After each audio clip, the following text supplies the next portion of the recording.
The Never Gets Old podcast, the podcast of all we love in TV, movies, music, and comics, with your hosts, Mac Jackson and Nick Narrow. Look for us on YouTube and Facebook.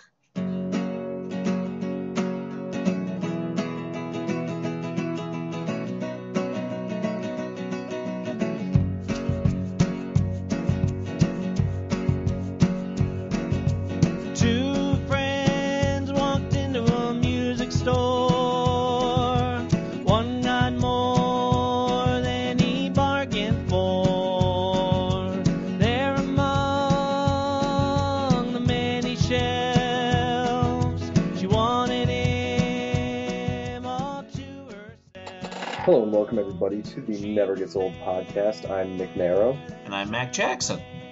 I know we didn't do our normal Sunday thing, and I feel like it's been too long. Yeah. Right?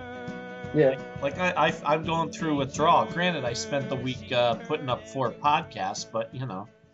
Yeah, that was a lot. It really was. All good stuff though. Oh yeah. Have you listened to all of it?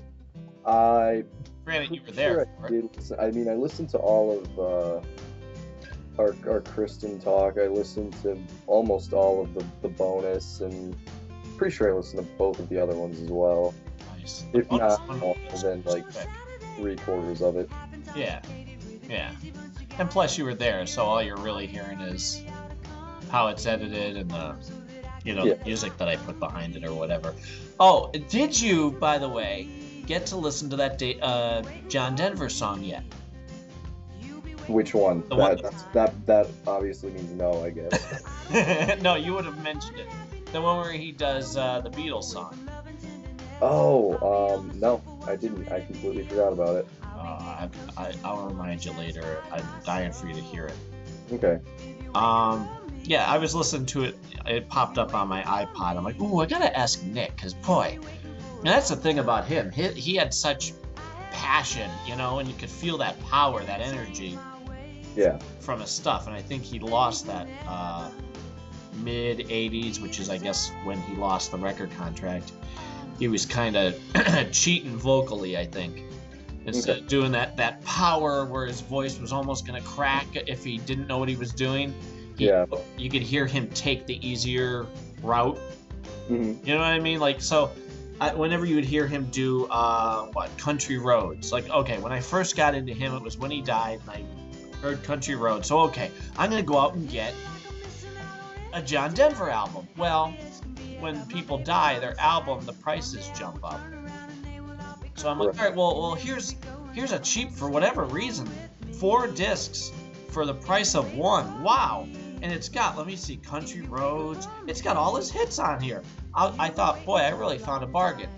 What happened was, after RCA, I guess, had dropped him, plus his songs got a little too preachy and the albums weren't selling. But anyway, he had signed on with another record company, which I guess had promised him, all the success in the world. But if you want to sign with us, you have to re-record all your old songs so that we could play them ourselves. Oh, okay. And when he did it, it didn't have that magic. It was almost like elevator version of it. Elevator music. And his vocals, he just wasn't trying. So you'd hear a great song like Country Roads, and I'd pop it in, all excited. I'm like, this isn't the version I heard. Oh, this is not good. So, yeah, I learned my lesson. I ended up, paying the bigger bucks for the actual album. Whenever, like, one of his... It was like 1 or 2 albums that still aren't released on CD. Which is stupid. Yeah. But, I mean, you could buy it from Japan, I guess. But I'm not paying $40 for 1 CD. Yeah.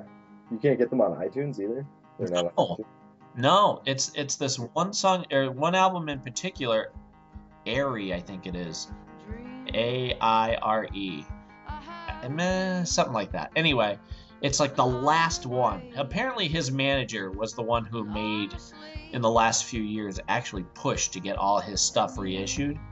Yeah. And it's fantastic. I mean, I'm hearing songs that it's either him doing covers of other people's songs for fun or songs I just never heard, and I adore them. But this one album, and again, I have most of the songs like on a greatest hits collection or a, what do you call it, like a box set I had gotten when they originally were released on CD. They're like, here's a 4-disc box set which gives you glimpses of all his albums. Okay. Getting maybe 3 to 5 songs per album. Okay, well, I want the other songs. And I'm not going to pay $40 for the 3 songs I've never heard. Right. I'll wait. Eventually it's going to be released. Yeah, yeah. But anyway, I'm anxious for you to hear that because he was something. What's the song? Uh, I know you're not super familiar Mother Nature's Son. Okay. I almost said Boy from the Country, but I'm like, no, that's a Harry Chapin song. But because it's country and it's boy and it's, Yeah. Yeah, they all know each other. Probably did. Well, I'll tell you, they actually did. I have, I knew this anyway, but a guy who listens to our podcast and is a big Harry Chapin fan contacted me. And he likes to play Harry Chapin songs, and he's in, I think he's in Maryland. He said he's a I recognize his name from like forums and stuff. But anyway, he contacted me. He wants to get together and play some Harry Chapin songs. Well, he said, you know what? Do you have any of his stuff? I said, yeah. I'm big. Me being the completist. I want everything. I want everything possible. Well, he goes, well, I have something for you. I have every concert that I could possibly get my hands on. And so he burned me on a disc digitally. Like, it took me a couple nights just to download it into my computer.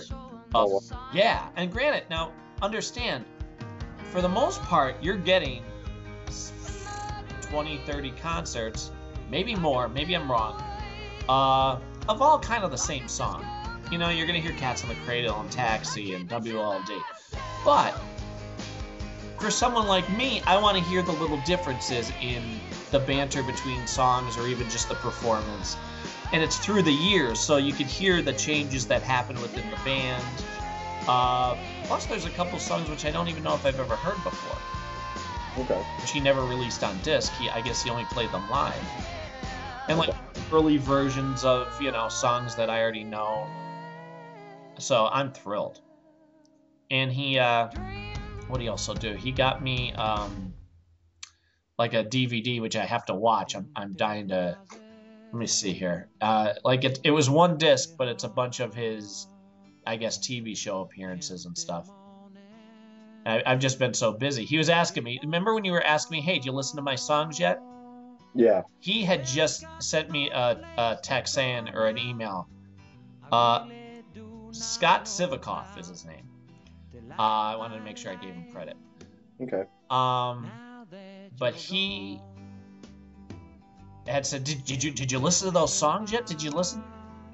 Well, no, because I've been using all this time to download them all onto my computer. But I did listen to, and this is what ties this all together, I knew that Harry Chapin got a lot of the big names together to do charity events. He got John Denver, Gordon Lightfoot, James Taylor, all under one roof, and said, come on, let's do some shows. Yeah, that's amazing. Yeah. So I just clicked on one, and it was John Denver coming out and doing Country Roads, and then his banter afterwards saying, thanks for coming. I'd like to thank Harry Chapin for getting us all together. We're going to have a great night. All we ask is that you throw a few dollars. We're not getting paid for this, but throw some money towards our cause. That's so cool. Right? Yeah. And there's pictures that you could find of like the four of them, arm in arm backstage, and I'm dying to hear it, but I had to tell him it's not that I just took it and I'm not appreciating it. I want to sit there and listen to all 30 or more concerts and memorize them, and plus sit down and watch. But I've been so freaking busy. Yeah. I mean, you know what that's like. Yeah, I'm gonna be swamped in these coming months, and I mean it's a good thing. Yes. I'm really excited for it too. Um, but I have such a love-hate relationship with it because I love my downtime too, you know. But then at the same time, when I'm doing nothing, I'm like, oh man, I really want to be doing something. If I have too much to do, I'm like, oh man, I want a nap or something. Yep, I get the ebb and the flows. Yeah, so it's better to be doing stuff than not, you know. Yeah, well, I'm gonna sit down at one of these times and start watching that one DVD that he sent me, and because I want to give him a report. That's the other thing too. Yeah. Like I wanted to make sure as soon as I heard some of your songs, I'm like, I got to tell him right away because I know that feeling of, hey, I'm sending you this and it means a lot. I want to hear your thoughts, you know. Yeah. What did you get any word on that gig that you tried out for the acting thing? No, they haven't replied back yet. They said they were going to do it by the end of the month, but I mean, as things go, I mean, they said they would, you know, get in touch with people regardless, you know, whether they're going to cast us or not. But they haven't said anything, so maybe they've, you know, maybe they're still figuring things out. Which, you know, it's like people don't think about it too much because the Hollywood machine like makes it seem like it's relatively easy. Right. But otherwise, I mean, like it's a process, you know, all the pre-production stuff that you don't even think about. You know, it's like I feel like sometimes people think they just get famous people and they're like, here's a bunch of money in the script, show up on Monday and they just start shooting. Like it doesn't really work like that. And I mean, I'm grossly like over exaggerating people's lack of knowledge. But sometimes I feel like that's how it is, and especially with like independent stuff, you know, like who knows what could have happened. They might have had, you know, producers lined up or money lined up, and then it fell through, or locations. Yeah, you know what I mean. Like it's when the big budget movie Stroll, like they even have trouble with locations sometimes, and they have all the money in the world, you know. So. I don't know. It could be any number of things, and I also think it's classy though that they're gonna call you either way. Yeah, and I hope so. And you know what? If it gets deeper into this month too, I'll reach out to them again and be like, hey, you know, just double checking again, because I mean at this point it might be totally just like they got everybody they wanted and didn't get in touch with anybody else, but because I have a whole bunch of other commitments as far as acting goes and the band and weekends that I need that all fall around the same time, like I do need to know, you know, like if they're like, oh well, you know, at the end of April they're like, yeah, we cast and we want you, you know, like I would hate to turn it down, you know, because I didn't plan appropriately, you know what I mean? Especially because it's a feature. And at the same time, I'd hate to go to the guys that I'm working with already and be like, oh, I got this feature now, like I want to do that, and you know, it would be between a rock and a hard place. I mean, I don't want to do that, so I'd like to have my ducks in a row to plan a bunch of stuff. It's funny, as we're talking right now, I just got the rough draft of the one script that I'm definitely doing in my Facebook message thing. Oh, I didn't know you had another acting gig coming up. Well, it's they're taking a short that I did with these guys in Allentown. They shot a short, and they want to make it a feature now, so they extended the script, and I mean the short was kind of left on a cliffhanger, and they didn't put it out yet. Well, I mean, you could. I'll post everything on the board or page, but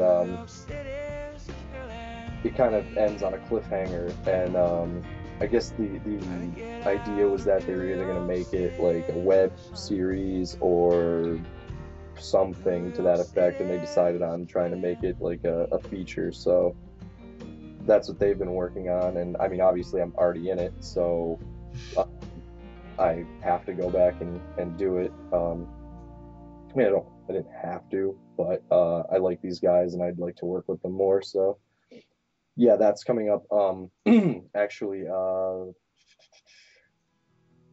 at the end of this month, I have to go and shoot a couple days, and then I believe in June and maybe a little bit in July, like just weekends, you know, Yeah. because everybody's got time, or you know, making time to do it those days. Huh. Well, that's good. I mean, hey, I like we were saying, there are times when you're just sitting there doing nothing. You're like, you know what? I really want to get up. And for whatever reason, you get that bug in you where you're like, no, I got to get up, and and then you start some giant freaking project. Yeah. You know what I mean? And then, And the other thing is, I got a bunch of, daytime work to do because we have like 4 jobs or 5 jobs going on at once. Mhm. We're not supposed to all happen at the same time, but because of the weather, everything got shuffled to basically, when the weather breaks, Yeah. now everything's going to happen at once. So my weeks are going to be like packed, and then my weekends are going to be basically filming a bunch, um, hopefully doing auditions, playing, music, writing my own thing because these guys, uh, there's a Kickstarter, which again I'll post all of that information on the Never Gets Old board if you want to, the listeners want to support it or anything like that, and you'll be able to see the first part, or the short version of this thing. But these guys they wanted to pay me, and I was like, you could pay me, but I really want to do something that I came up with. Like I would rather you guys pay me in, making a film of a script I'm working on. And they're like, that's fine too. So I think in the fall, after we wrap up all of this stuff, we're gonna we're gonna shoot a script of mine. So I'm pretty pumped about that. Yeah, huh? That's cool.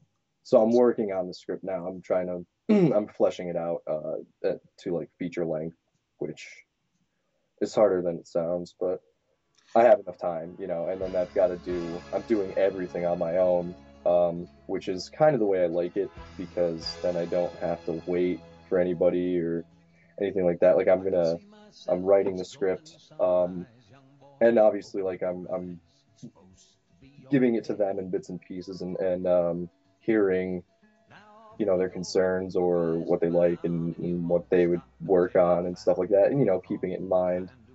Um, and then I'm going to storyboard everything once the script is set. I'm going to find all the locations on my own. I'm casting it. Like I'm doing pretty much everything. The only thing they're really going to do is operate the camera and set up lights and sound and all that stuff, which they have, which is great.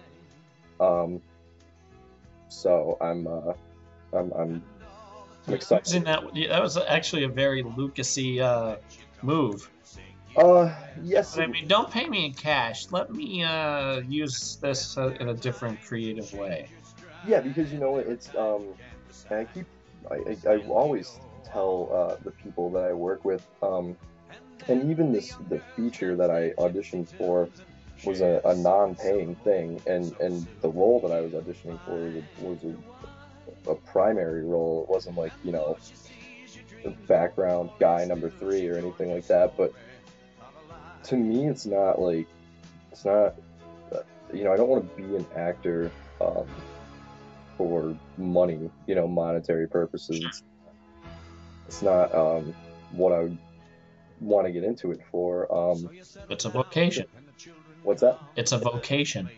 Yeah, it's more the idea of entertaining people. Like I like doing that. I like making people happy, making people think. Um, doing doing that kind of work. That's what I'm in it for, and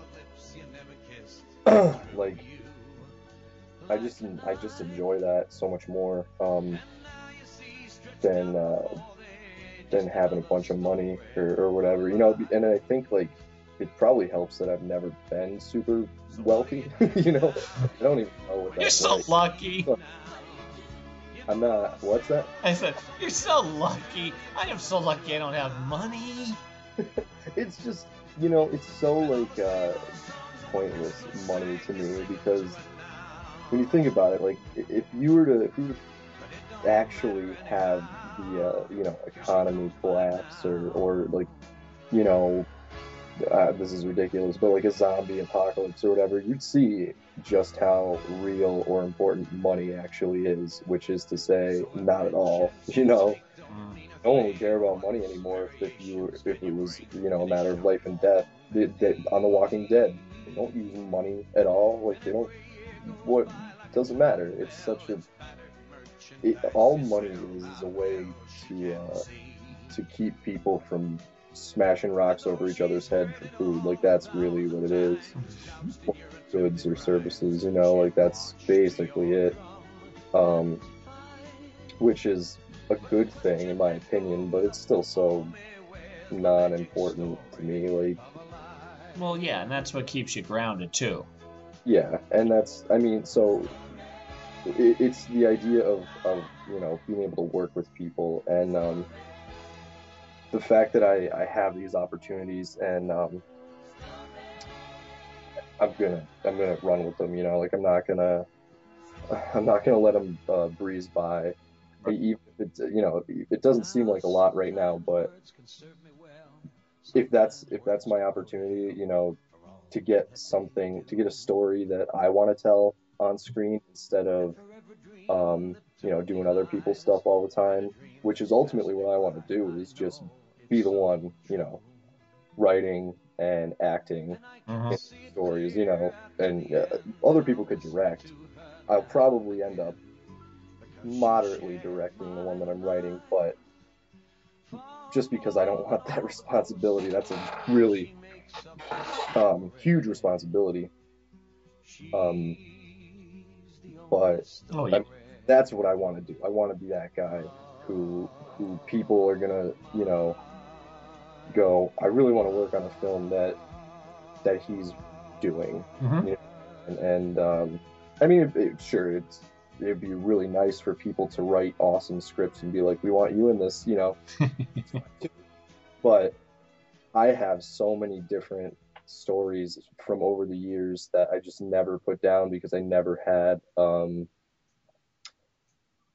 people to work with. Like I'd get so far into a script and be like, I'd just be deflated, just looking at what I think is a great story and what other people would read and tell me is cool and interesting and where is it gonna go? Nowhere, I mean, obviously, I could have finished it and sent it to Hollywood and whatever else, but then I would just be a screenwriter, and I don't want to do that either. I'm gonna try to pull a Sylvester Stallone on Hollywood and write something awesome and make them cast me in it. You know what I mean? Like, Yeah. that's what I want to do. I And, Go ahead. he's one of my idols, which I don't really say much about him, and I'm not a huge Sylvester Stallone fan. Like I don't see all of his stuff, but the way he broke in with Rocky, like that story, Yeah, I right? respect him so much for that. Yeah, When you hear the story, that's a big. I mean, you just think, oh, he's just this big palooka who got the gig as a you play a big dumb boxer. What a stretch. But no, he wrote that and made it happen. Yeah, it's brilliant. And he told them basically like, look, because they didn't want to cast him. Obviously, they were like, no, we want your script. We'll pay you. They kept like upping the money amount for the script, and he's like, it means nothing to me. I want to play this. I know this role. I wrote this role for me because I can do it. It's like, I'll do this movie and you don't have to pay me. I'll do this my own movie for free. Right. Or like pay me for the script or whatever, but I'll forego acting payment just to play this role and stuff. And I would pull the same thing. You know what I mean? Like, smart move. Because all you would be doing would be taking the money that you earned and throwing it back into whatever the production. Right. Yeah, it's good. You're playing the long game. You know what I mean? You're thinking about the big picture as opposed to, no, I want money right now. Yeah, because I mean, I think a lot of actors think it's success when you kind of get a working gig and an IMDb credit, and you could go and be like, I was in this thing, but I don't consider success an issue of money. Like, if I could get cast in Avengers 3 and still live in my parents' basement, for all I care, as long as to me, it's more about the opportunity, and not to say like I hope people hire me because I'll do it for free and forego me maybe not being the right person for the part or whatever, but the point I'm making is that it's not about that. It's more about the opportunity. I would rather have the opportunity to show what I can do and who I can be and how I can do it, and be able to show that to people. Right. And be like, oh well, I did this thing, so like, yeah, I'm an actor. I'm in this thing you never heard of, but money. You know what I mean? I don't want to. Well, do you know how many gigs I've played for free? Yeah. Because it really isn't about the money. I've had people come to me and say, how much do you charge to, it depends on what it is, too. If it's like a church thing, I'm not going to take their money.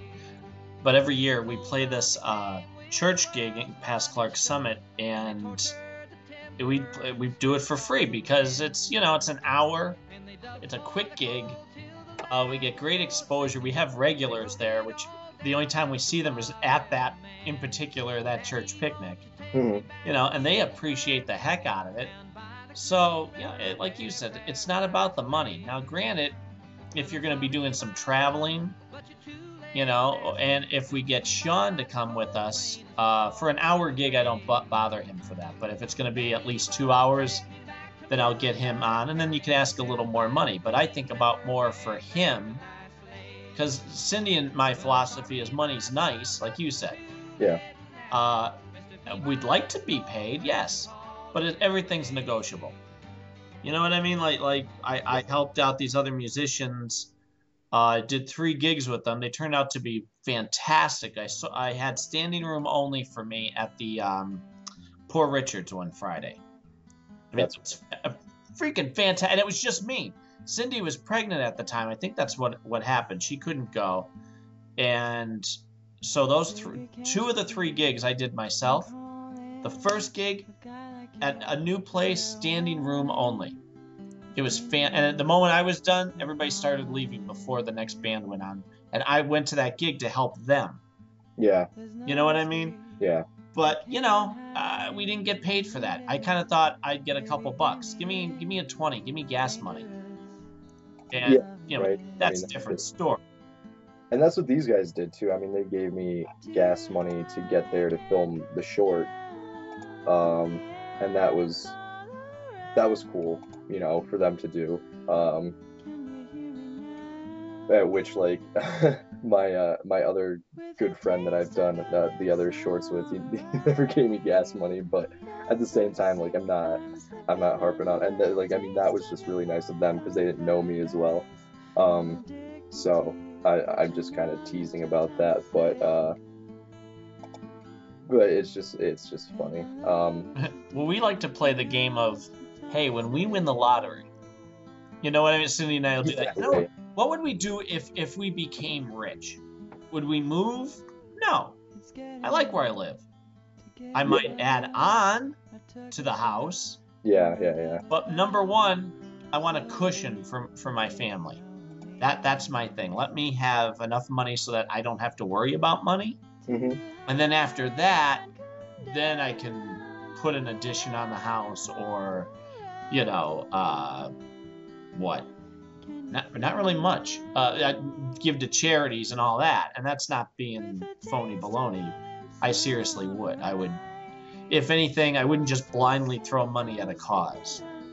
Right. I would do the be in charge of it, the entrepreneurial type of you know what I mean. Yeah. Have more of a hand, which I try to do anyway without money. Try to be hands-on with the things that I believe in, blah blah blah blah blah.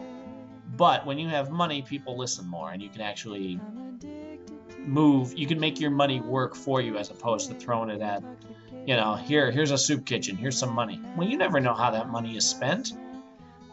Right. You know what I mean? You could throw it towards the Cancer Foundation. Well, what if they use your money to kill rats all day? You know what I mean? Like, yeah. Yeah. So I think I would be much more hands-on, because again, I wouldn't be working if I had that type of money. It depends on what I got rich doing. If I got rich doing my music, okay, then I'm doing that. But if you blindly won the lottery, I'll tell you one thing, I wouldn't be driving 45 minutes to get to work every day. You know? Yeah. I would that's the other thing I would do. I'd use my money to set up to hire, I don't know, basically make sure an album happened. Right? Yeah. It's all homegrown. It's going to be me here in this room with Sean cranking away at it. But you have money. Hey, guess what? I want strings. Get a cello player in here now. Yeah. And get this guy. And maybe I want bells. I don't know. Just get a guy who plays bells. You know?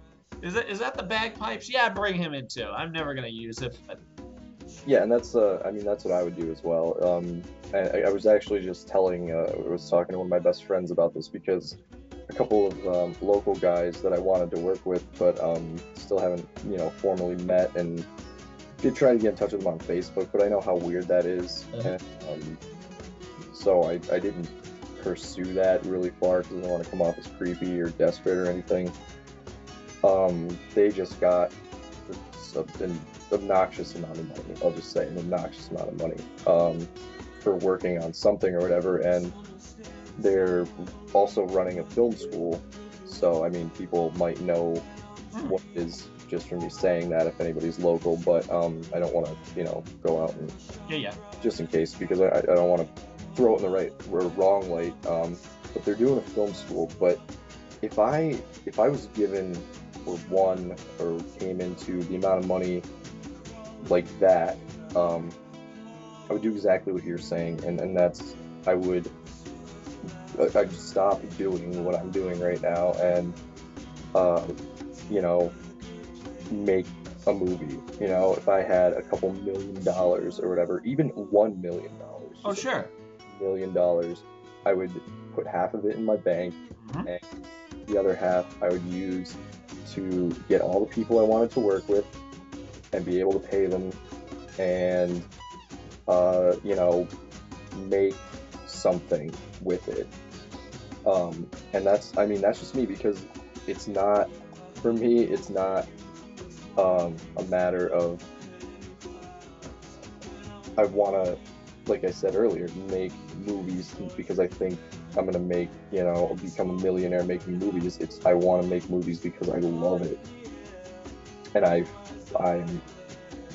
feel like the stories I could tell would be interesting or of interest to people. They would be movies that people would want to see and have fun with. Yeah. That's my whole That's my whole thing about it. You know, I wouldn't care. You know, I wouldn't grab $1 million and be like, well, I guess I'm done now. Don't need to do anything. Right, right. I couldn't do that. Like you were saying, you can't stay stagnant. You just do all right now. I have to create. I have to use this energy. Yeah, and we've always talked about, you know, from the beginning of this whole thing is like collaboration, and you know, I don't want to be the guy sitting around with a bunch of money, but no friends, you know, or the wrong friends or whatever. Like I want all the people I know who are talented to get that exposure, you know, and I wish I was able to get more of my friends to be able to do stuff, but I mean, it's hard to ask them, you know, to do stuff for free. You know, that's my thing. I'll do it for free, but I can't ask everybody to do it. You know, I can't be like, hey, there might be a part for you in this thing, or you know, if I write this something, do you want to come do it for free? Like I know a bunch of people who will, but that's because they're trying to do the same thing I'm doing, and that's why those people are already attached to the project I'm working on. But even, I mean, with my friends too, it's just like it's hard. And as much as I want to work with them for the rest of my life, I know if that's going to be something that happens, I have to make myself happen first. Right.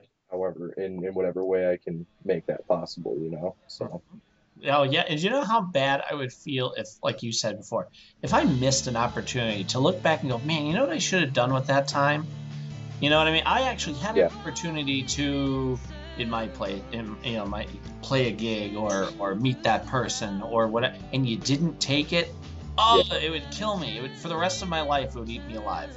yeah. And that was, I mean, that was what happened with my past relationship too. I was like, the argument was always like, you know, why do you have to do this? Why do you have to be, you know, isn't aren't I enough? Essentially, is what my former flame would say. Like, you are, in a relationship sense, but in it for the sense of myself, you know, the things that I want to accomplish, the things that I've always wanted to accomplish, which is to be an actor.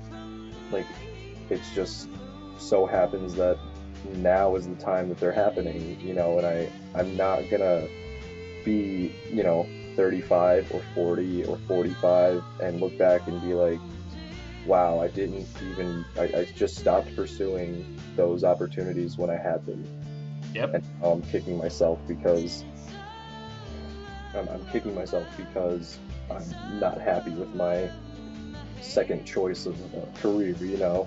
I mean, if ultimately I fail and have to do something else with my life, at least I'll be able to be like, well, I have some work to show for it, you know, like I tried. And it's not something that I think you ever go, oh, well, today's the day that I give up on my dream. I think it has, if you're fulfilled, like if I never become rich and famous, or I never get a record contract, it doesn't really matter because one, I'm creating.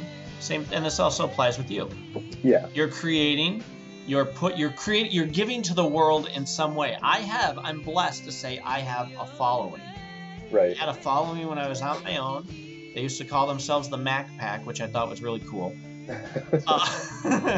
And then, you know, and now as Harmony Constant with Cindy, we have and the internet is wonderful for that. Right. But if this never goes any further, I know that I've created some good work. I've written my own songs. I've been doing it.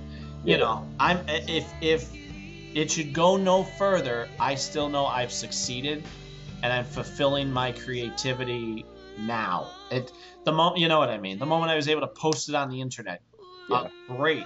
2 songs. That's more than a lot of people. I'll have more.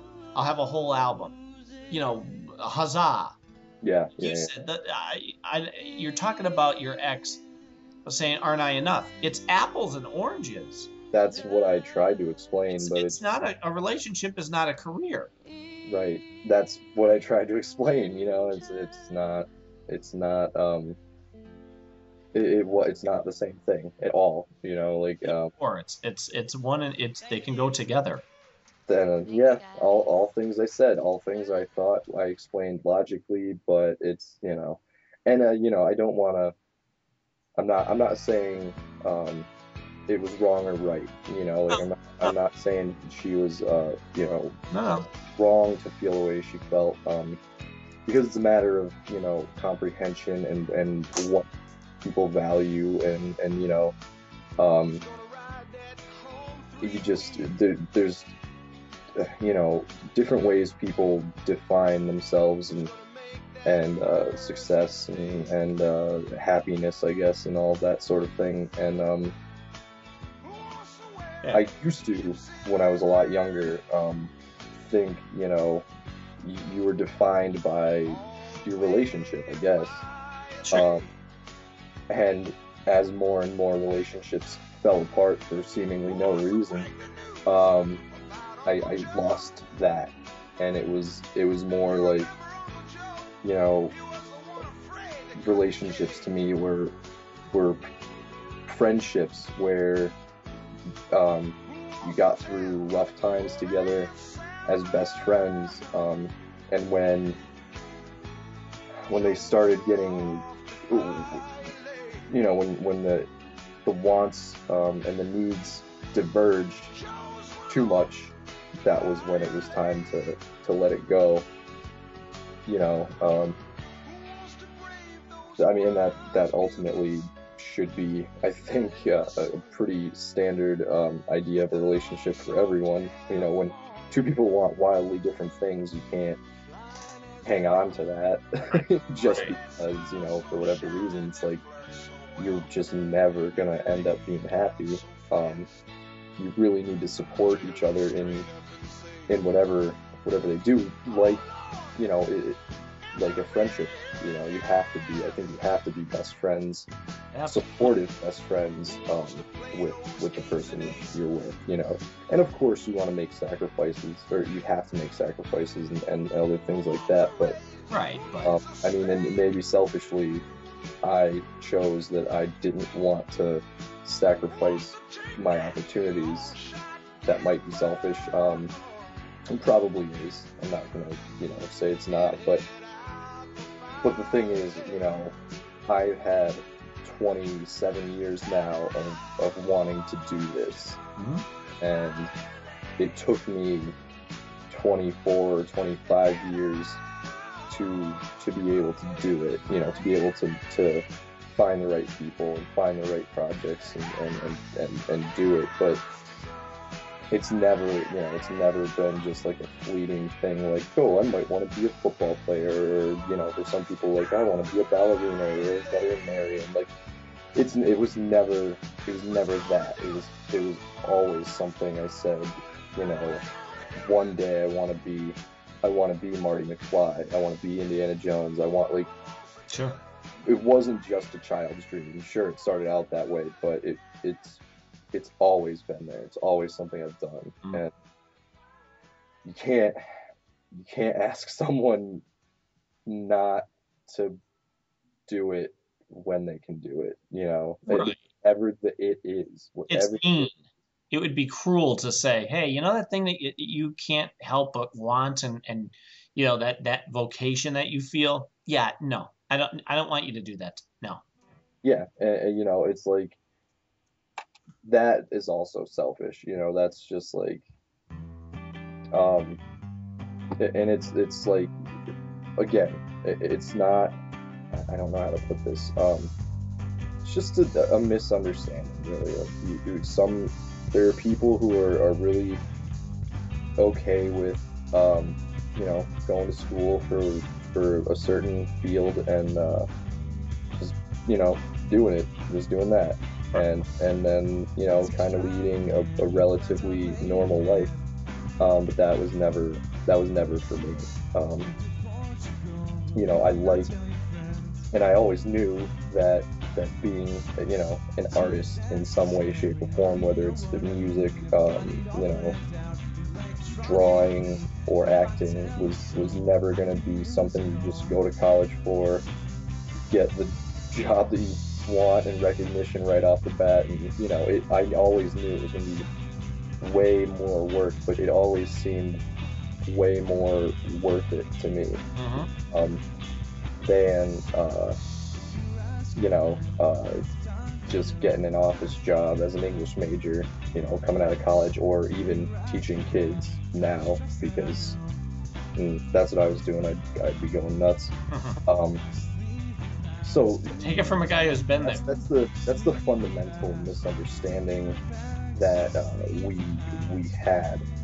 It's just she couldn't recognize where the desire for that came from, and I can't even really explain it. It's just it's like as an artist too, in a creative mind, there's just a drive to create, and I mean, maybe it's bred out of insecurity and a need to be liked or loved, or other sorts of things like that, whatever. But um, I mean, that's really Freudian or psychological. Yeah, I But don't know. For me, it's just a matter of wanting to do more than just be. I want to contribute to the world. You know what I mean? right, and I mean, there's other factors too. Like you have your inspirations Oh, and you sure. emulate them, and just so happens that my inspirations were all actors and filmmakers and musicians, and creative people. So it's that connection as well, and all sorts of stuff like that. Um, so yeah, I guess the point of this whole thing is that I'm gonna be busy for a little while. Well, it's funny. I remember when I got into acting, and you're saying how I want to be Marty McFly. I want to be Indiana Jones. Me too. I remember those exact thoughts because Mhm. I would do the Johnny B. Good thing on stage before I actually played guitar. I could act out each movement of the Johnny B. Good from Back to the Future scene. Yeah. You know, you guys may not be ready for this, but your kids are gonna love it. That whole thing. Uh, and I remember doing that and winning a contest too at the Boys and Girls Club. But anyway, then I thought I remember where it switched. Where okay, wait, I can't be literally these people. Right. And as you get to a certain age, you start to notice the actors who are doing this, and you really get impressed by the skill. And then I thought, okay, I want to do that. And then that's how I remember going, okay, so let me get into the mindset. And it's a completely different thing because these are people who sat in a room, read a script in front of people, and Hmm. hoped they got the part. Right. And once I understood that whole, okay, so this is an actor. Do I want to be an actor? Yeah, I do. And I remember I don't even know how I found out about it. There was a play group down on Providence, right at Bull's Head there, on Providence Road. They're called the Church Mouse Players. And I just thought, okay, I'm going to do this. I'm going to be Michael J. Fox going out for the part of Marty McFly. I Hmm. remember that. And I walked my little hiney down there all on my own. So Yeah. I said to my parents, I'll see you guys later. Like, oh, where you going? I'm going to go audition for this play. And sure enough, I walked in, and there's a whole bunch of people standing around and trying this and trying that. And over there's a piano player because there was music. Some of the plays I did were musicals, like musical comedy and da da da da da. And I remember walking in there and not knowing anything about what the part was. I just walked and say, "Hey, this is the auditions." They said, "Yeah." Now remember, I'm a teenager at this time. I'm like 15, maybe younger. Yeah. And they said, "Oh, all right, come on here, read these lines."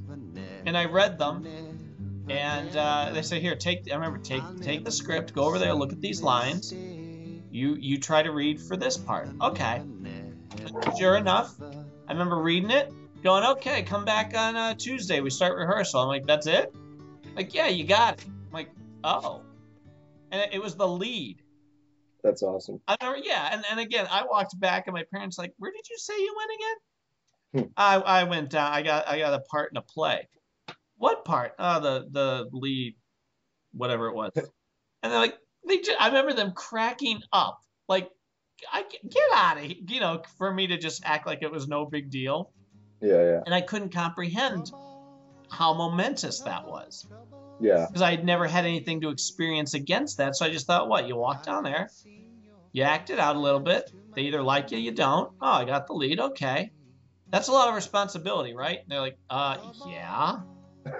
And I remember every night coming home and studying and going over the lines and then having to go to rehearsal. And, if you didn't have a good director, or not, I shouldn't say a good director, a nice director. Yeah. Some were nicer than others. Oh, yeah. And then you're talking about putting on the many hats. I remember my buddy who went to college with them. And this is when I was with my ex. And he goes, come on over. We're doing this. We're doing this, making our own TV show. I guess it was going to be on like the local cable channel. So, come on over. You could sit around and watch us film it in a furniture warehouse.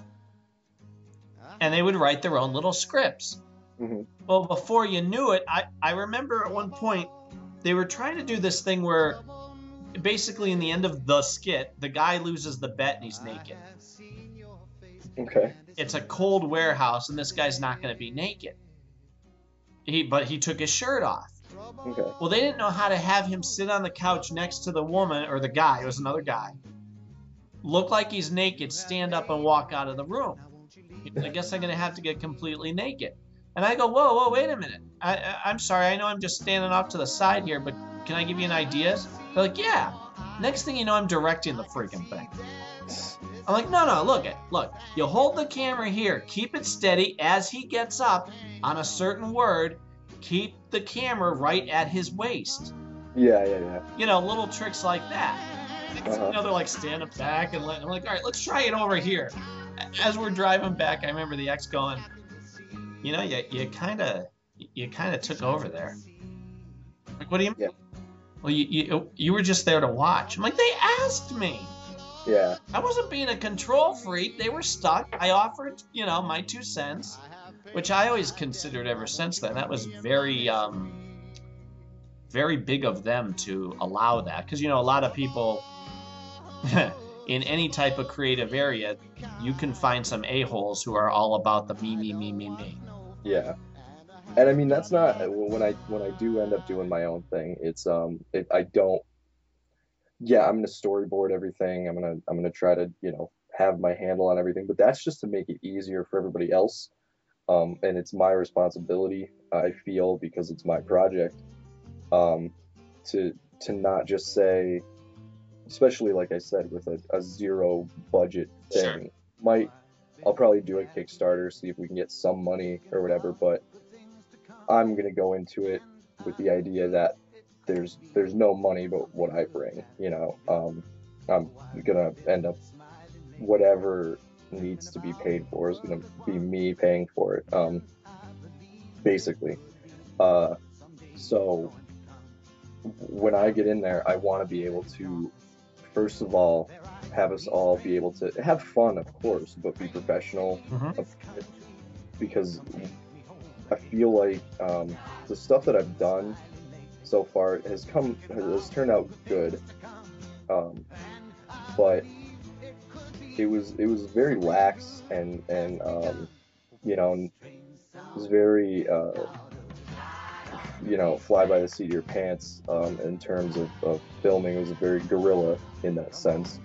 And I want to step in with the plans laid out, so that instead of just saying, well, what are we going to do now? Sure. In terms of whatever, and just kind of pussyfooting around, I want to say, here's the game plan.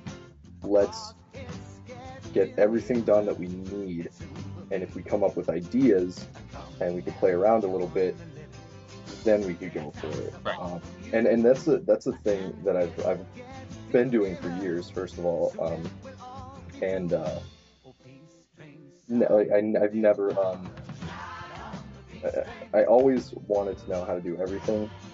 So I've studied film, all kinds of film, comedies, action, drama, everything. How differently they're shot, how they achieve certain effects through the camera, you know, different things like that. I've listened to multiple directors speak on how they film stuff. The most recent thing I saw, which was awesome, and I can't wait to take this knowledge with me, was when I bought the Hobbit Blu-ray. One of the special features was, you know, a live uh, video cast with Peter Jackson, talking about the next Hobbit movie, and he spent a good portion of time showing how his evolution of filming a scene, which was he shot the you know, the wide shot first, then he went in a little bit closer, then he did the close-ups, and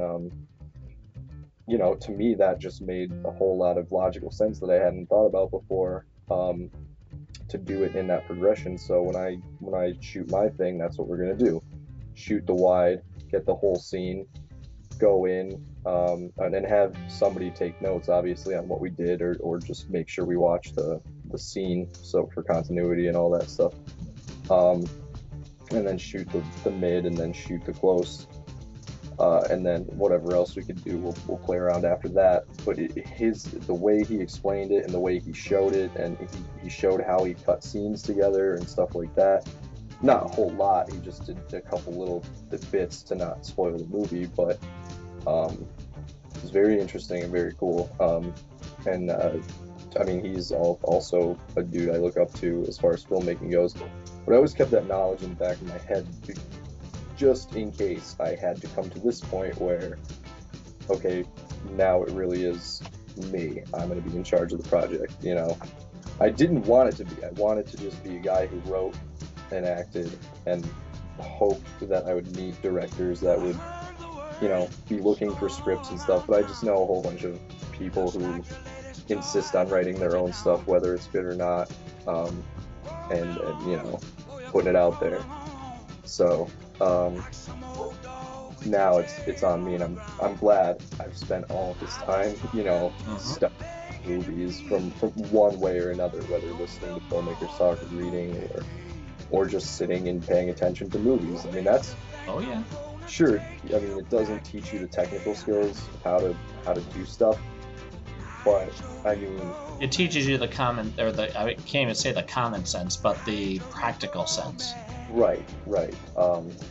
So, you know, we'll see. I mean, there are a lot of people out there who've made good stuff with, you know, without necessarily being taught exactly how to do it the right way. Right. And I think that's more interesting, is you know, when you have people just doing paint by numbers, you know, sure, it can come out really nice, but, you know, where's the interesting stuff? You know, where's the I don't know, the artistic right. flair, you know, right. Which may or may not be intentional, but sometimes the unintentional stuff is good.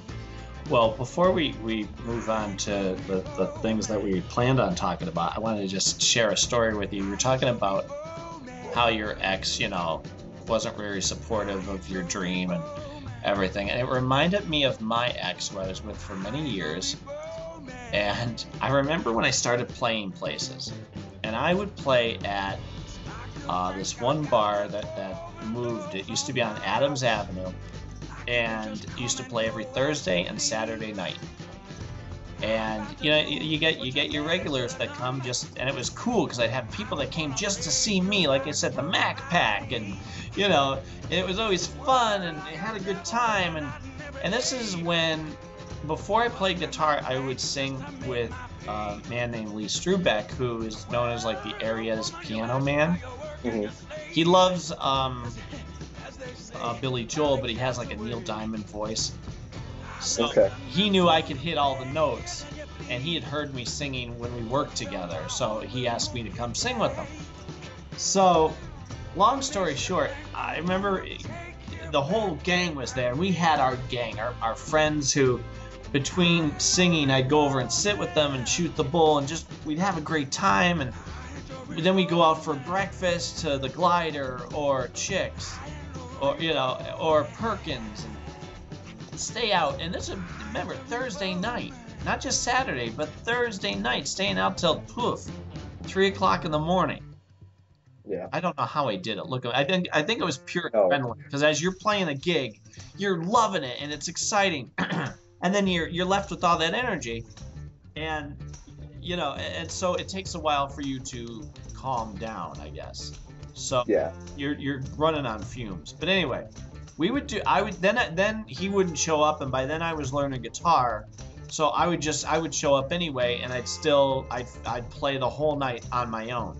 So that was trial by fire. I would be learning. I'd play songs that I was just learning, and it would really work. But again, the whole time you're petrified, because this is your first time performing this new song in front of people, whether it be one of my own or a Harry Chapin song, which is a task. Anyway, my ex was never supportive. Yeah. Never supportive. I think back on that when you said that. And she would sit there, and at first she was all about the gang of friends and everything, but she would never sit there and listen to me or whatever. And eventually got to the point where she was overplaying the quarter bar game that you know what I mean? That box of random games. And I remember just thinking, you don't, like you said, you don't understand what you're compelled to do. I have to do this, and it's not about look at me, look at me, look at me. I'm trying to contribute and give something positive to the world, instead of just being the lump who is at the bar drinking, or is sitting home, between going to work and picking his nose. You know what I mean? Like, I'm trying to do something with my life. If that doesn't impress you, how about the fact that you're my girlfriend? How about you're like watching your boyfriend do something that he enjoys? Yeah. So, needless to say, that relationship didn't last. Yeah. But, I digress. I wanted to share that with you, because I know exactly what you're talking about. And at the time, like, no, hey, look over here. You're not watching? Okay. The rest of our friends are. Everybody's here, having a good time. You're putting yourself over in the corner playing the quarter slots, and you won't tell me. If there's something else, if I'm wrong, please tell me. And she just never would. So I think she just resented the fact that she wanted me to be the guy to go pick her up, because again, she didn't drive. Go pick her up, take her where she wanted to go, spend my money on her. Yeah. Nothing else with my life. That was my role for her. Yeah. Chauffeur. Chauffeur, and buy me stuff, and take me out to a good dinner, and I'm like, yeah, that's not a relationship or a partnership or even a friendship. No. Yeah, I mean, and that's Stacey. It's a young person's thing, I think. That I would like to hope that not everybody is like that, or grows out of it, stuff like that. And like I said, I was guilty of thinking that's what it was too. Like, to be the good boyfriend, that's what you do, just completely be doting, I suppose, on the other person. But as I grew up, I realized it's more of, like you just said, a partnership. I think that's what definition of relationship is. Definition of relationship isn't one person takes care of the other person forever. Like, that's. I just said to Cindy too the other day, we were driving somewhere. I think it was Easter, and we were going up to my sister's, and I said, you know how much I still appreciate the fact that you're an independent woman. You're an independent woman who's achieved so much before she met me, and you still chose to be with me. I mean, I remember when she drove, I'm like, holy crap, this woman drives. Because again, the relationship before, no desire to drive. And, it had me fooled for the longest time, thinking that was going to change. But then here comes Cindy, pulling up in her car, and, oh yeah, I'll drive us there. I know where we're going. And I said, and to feel like I feel safe when she drives too. It's not like, okay, she wants to drive. No, she's a good driver. You know, it was a completely night and day from what I had experienced all those years before to something so simple and common for most people. I'm like, look at her driving and going where she wants to go, and you know, Yeah. it's just funny, and it that thought pops into my head now and again too. And so I always make sure I share that just so she knows I still appreciate those little things. I never take it for granted. Yeah, and that's a good thing. Yeah. Okay, so let's get to the things I couldn't wait to tell you about. Okay. Last week, for those who are listening, whenever, they had what did they call it? Like a watch-a-thon. Basically, on Comcast, if you channels that you don't get, HBO, Showtime, whatever, if there were series that they had that you didn't normally get, you can watch them for 1 week right before Easter, up until Easter Day, I think. And so any free time I had, I didn't watch my normal. I have a lot of shows, by the way, that I've found I'm watching now. Mm-hmm. I guess that's a good thing because they're all good shows. But I didn't watch any of them, so now I'll be a week at least behind watching them. But I got to watch 4 shows: Dexter, Game of Thrones, Homeland, and Shameless, which I hadn't planned on watching, but I saw a commercial and thought, hey, heck with it, I'll check it out. I've heard good things about Shameless. Have you? Yeah, I never watched it, but I've heard good things. So. Okay, so I'll go down the list and I'll tell you my thoughts. Okay. First thing I rushed to see as soon as also, everybody has to understand, I come home, I play with the kids, I eat, I might work on editing the podcast, they go to bed, and I have some time to watch something before I get too sleepy. So, during that time, first thing I did was, I get to watch Dexter now? Yeah. And again, okay. I turn it on, I watch it. I love it. Yeah. Love it. And I'll tell you why. I told you would. Well, yeah, okay. You were right. And so is everybody else, because they're, Dexter is so good, so good. Well, they say that about a lot of shows that aren't even on HBO or Showtime or whatever, that I don't necessarily enjoy. So I'm thinking, well, I hope I do. Here's what I was afraid of. Because it's on those channels, they're going to be gratuitous. I was afraid it was going to be boobs everywhere, people having sex for no reason, gory, because of course he's a serial killer. It's what he does. Yeah. So I thought, oh man, they're going to be just over the top, stupid crap.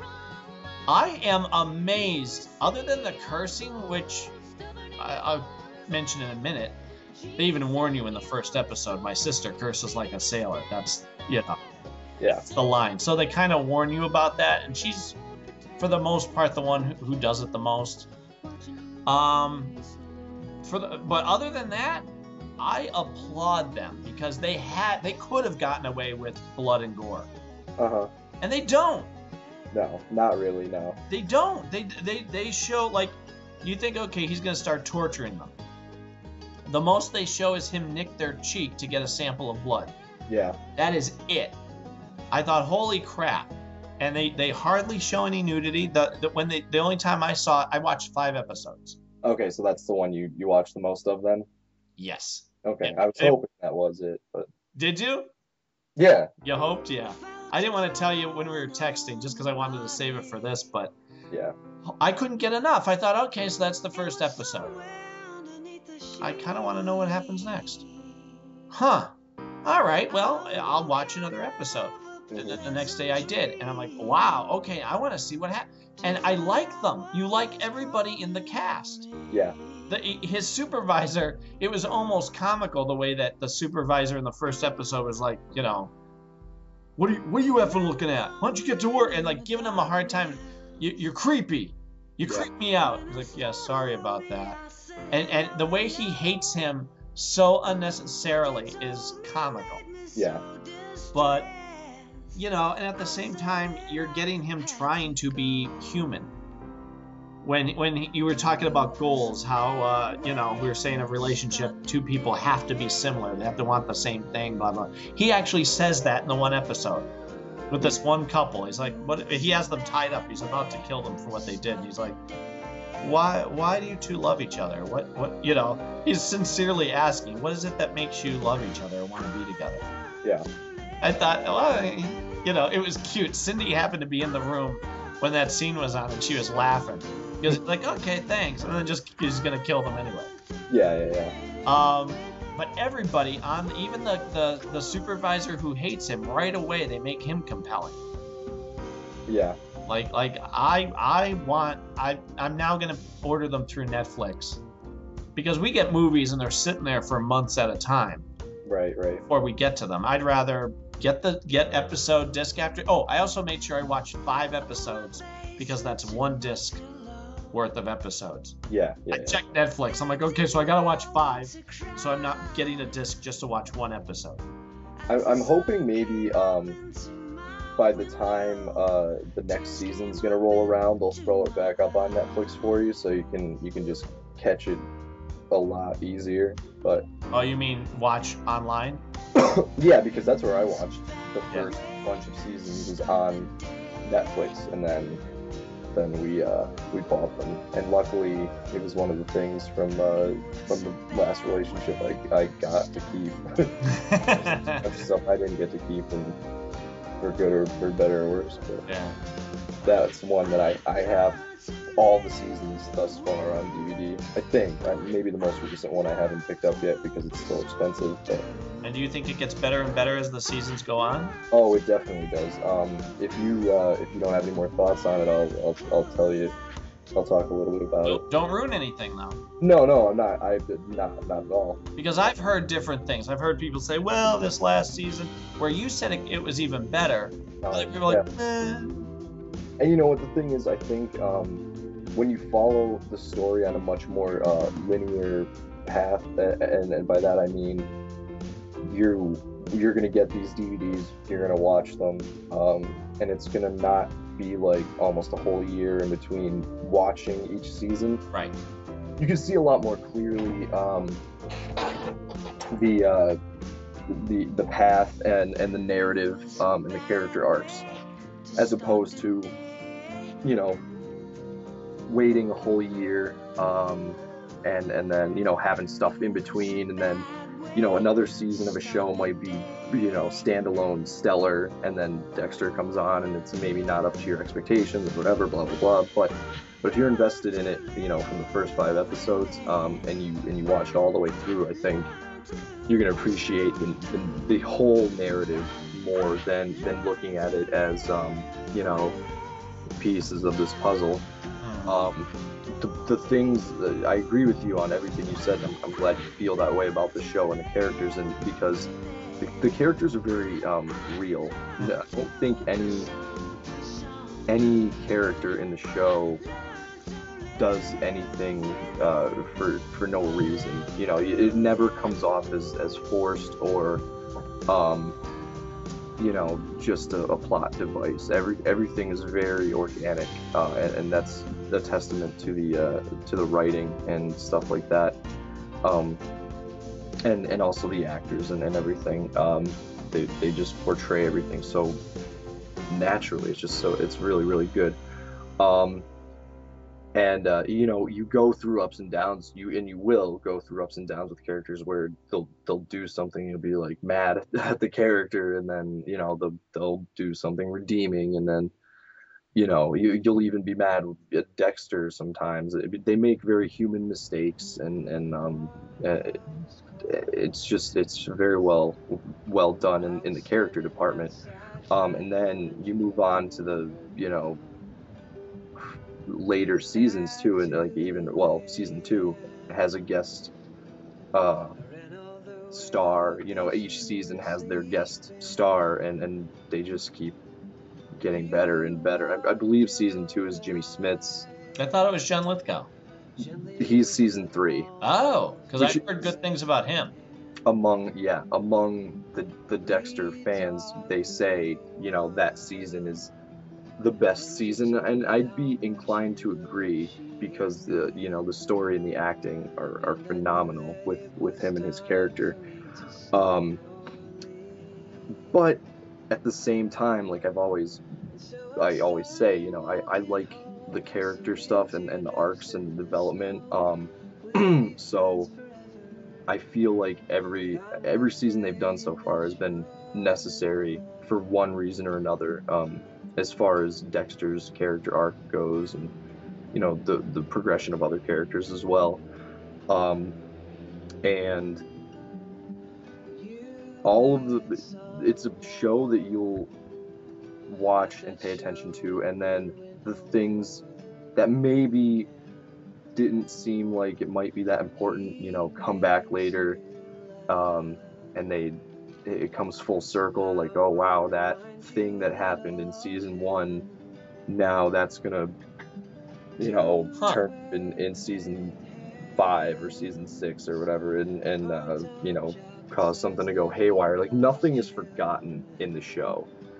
You know, some shows have the tendency to and not all, but some shows have the tendency to have something happen, and then maybe it's just for shock value, or like I said, a plot device or whatever, but then it's never touched upon again. Like there's everything means something, and it's really really awesome in that way.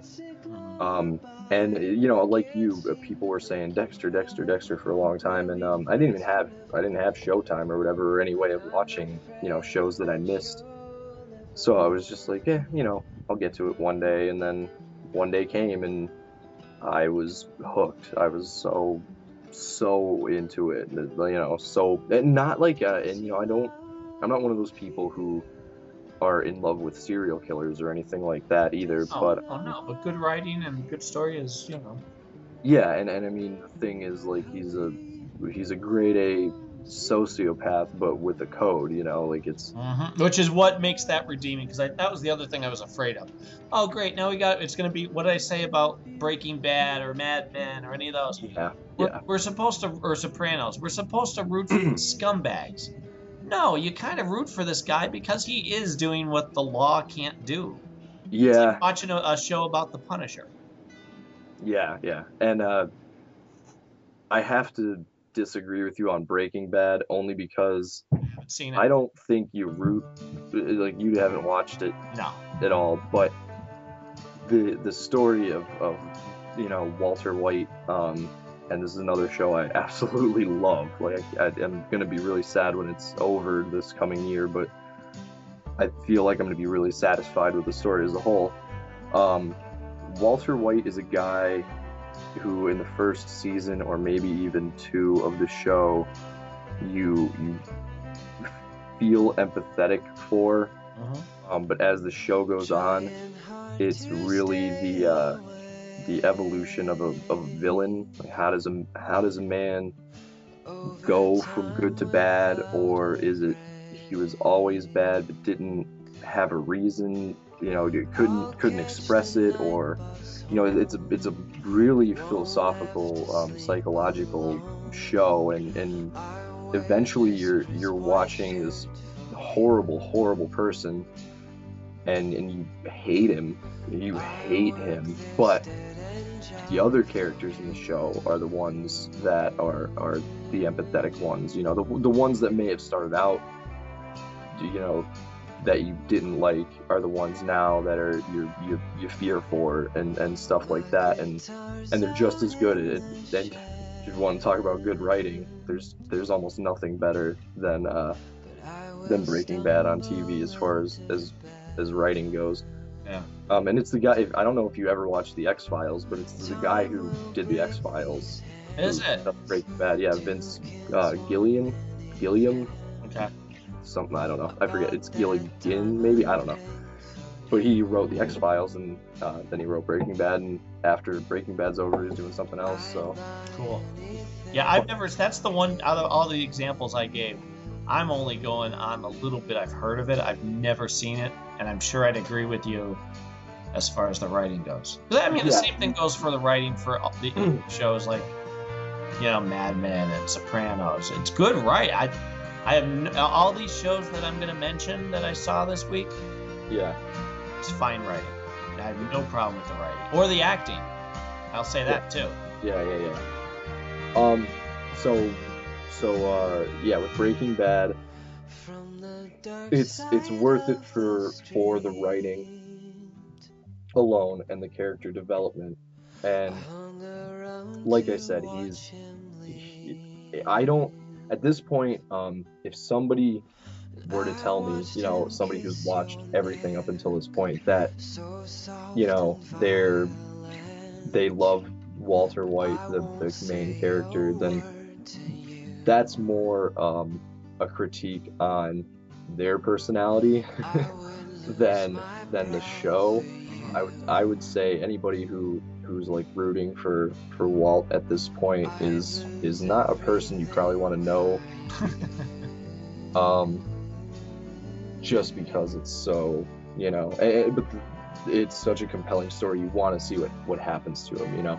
It's like those the way they it's not a really great analogy, but the way they book like boxing or even professional wrestling, like the bad guy's the bad guy, and you watch it because you want to see him get beat up or whatever, you know what I mean? Like it's that sort of thing, and at this point in the show, you're almost like you're either hoping for some sort of like overwhelming redemption or absolute justice, like it's such a well-written show that it could almost go either way, and I'm not sure how it's going to go. It's crazy, but that's a show that without saying anything more than that is so worth watching if you get a chance. Definitely after you get through Dexter, but right. That's a show I would put the time into, and since it's going to end this year, avoid all spoilers if you can. I mean, you have so far, but if you can, definitely stay away from any sort of Mad Men, or not Mad Men, Breaking Bad. I just want to touch on Mad Men also real quick, because that's not one of the shows you watched, but I just want to say it. That's another really well-written show, and it's on AMC, so of course it's done really well. But again, the main character in that show is a character you can definitely empathize with. You might not make all of the same decisions. I know I wouldn't as he does, but there's always a good reason for why at least him himself does what he does, and he has human faults too, so it's not like he just is like redeemed every time he does something maybe wrong or whatever. But there's another like show where if anything else, it's a really awesome insight to a time and a place from the past that you didn't know was happening, if that makes any sort of sense. Like it's a world that's unlike any other, the advertising world, and then that sort of business world with people maybe behaving badly, but ultimately still being humans and redeemable and emotional people. So and you don't. If you watched it, you wouldn't hate everybody. I did watch it. Oh, you did? I watched 3 seasons. Oh, you did? Okay. Oh, right. Yeah. I know the moment that I went, okay, I'm done. It never minded any of the Office stuff, because that was kind of entertaining and cool, and you root for their company, and then he ends up creating his own company, and that was all fine. For me, what did it was the way he got caught cheating on his wife over and over and over and over and over again. Like it's not even It's just constant. Yeah. And then she takes him back after a season of not. Yeah. Like, he's away, and you're rooting for him, going, oh man, he seems to really feel bad, and he's sorry, and oh good. At the end of the season, she takes him back, and then he cheats on her again. I thought at that point, now she's divorcing him, which then they make her become not so wonderful, where she runs off with the guy who was pursuing her. Yeah. And that's it. Like, they never get back together, and I just went, I don't like this. Well, yeah, it's I'm done. I can't. Ugh. It's awkward and weird, and while I would never say that cheating is the right option, I feel like, at least for me, when I watched them, again, Mad Men was a show that I watched all the way through up until whatever was the last thing they had on Netflix. They portray it in a way where you could see that they're both very unhappy, and like I said, the cheating thing is not the right thing to do at all. Right. But I think, like, in that time, in that place, what is it, like the mid 60s or something like that, the early 60s, where divorce was still pretty heavily frowned upon. It was like, that's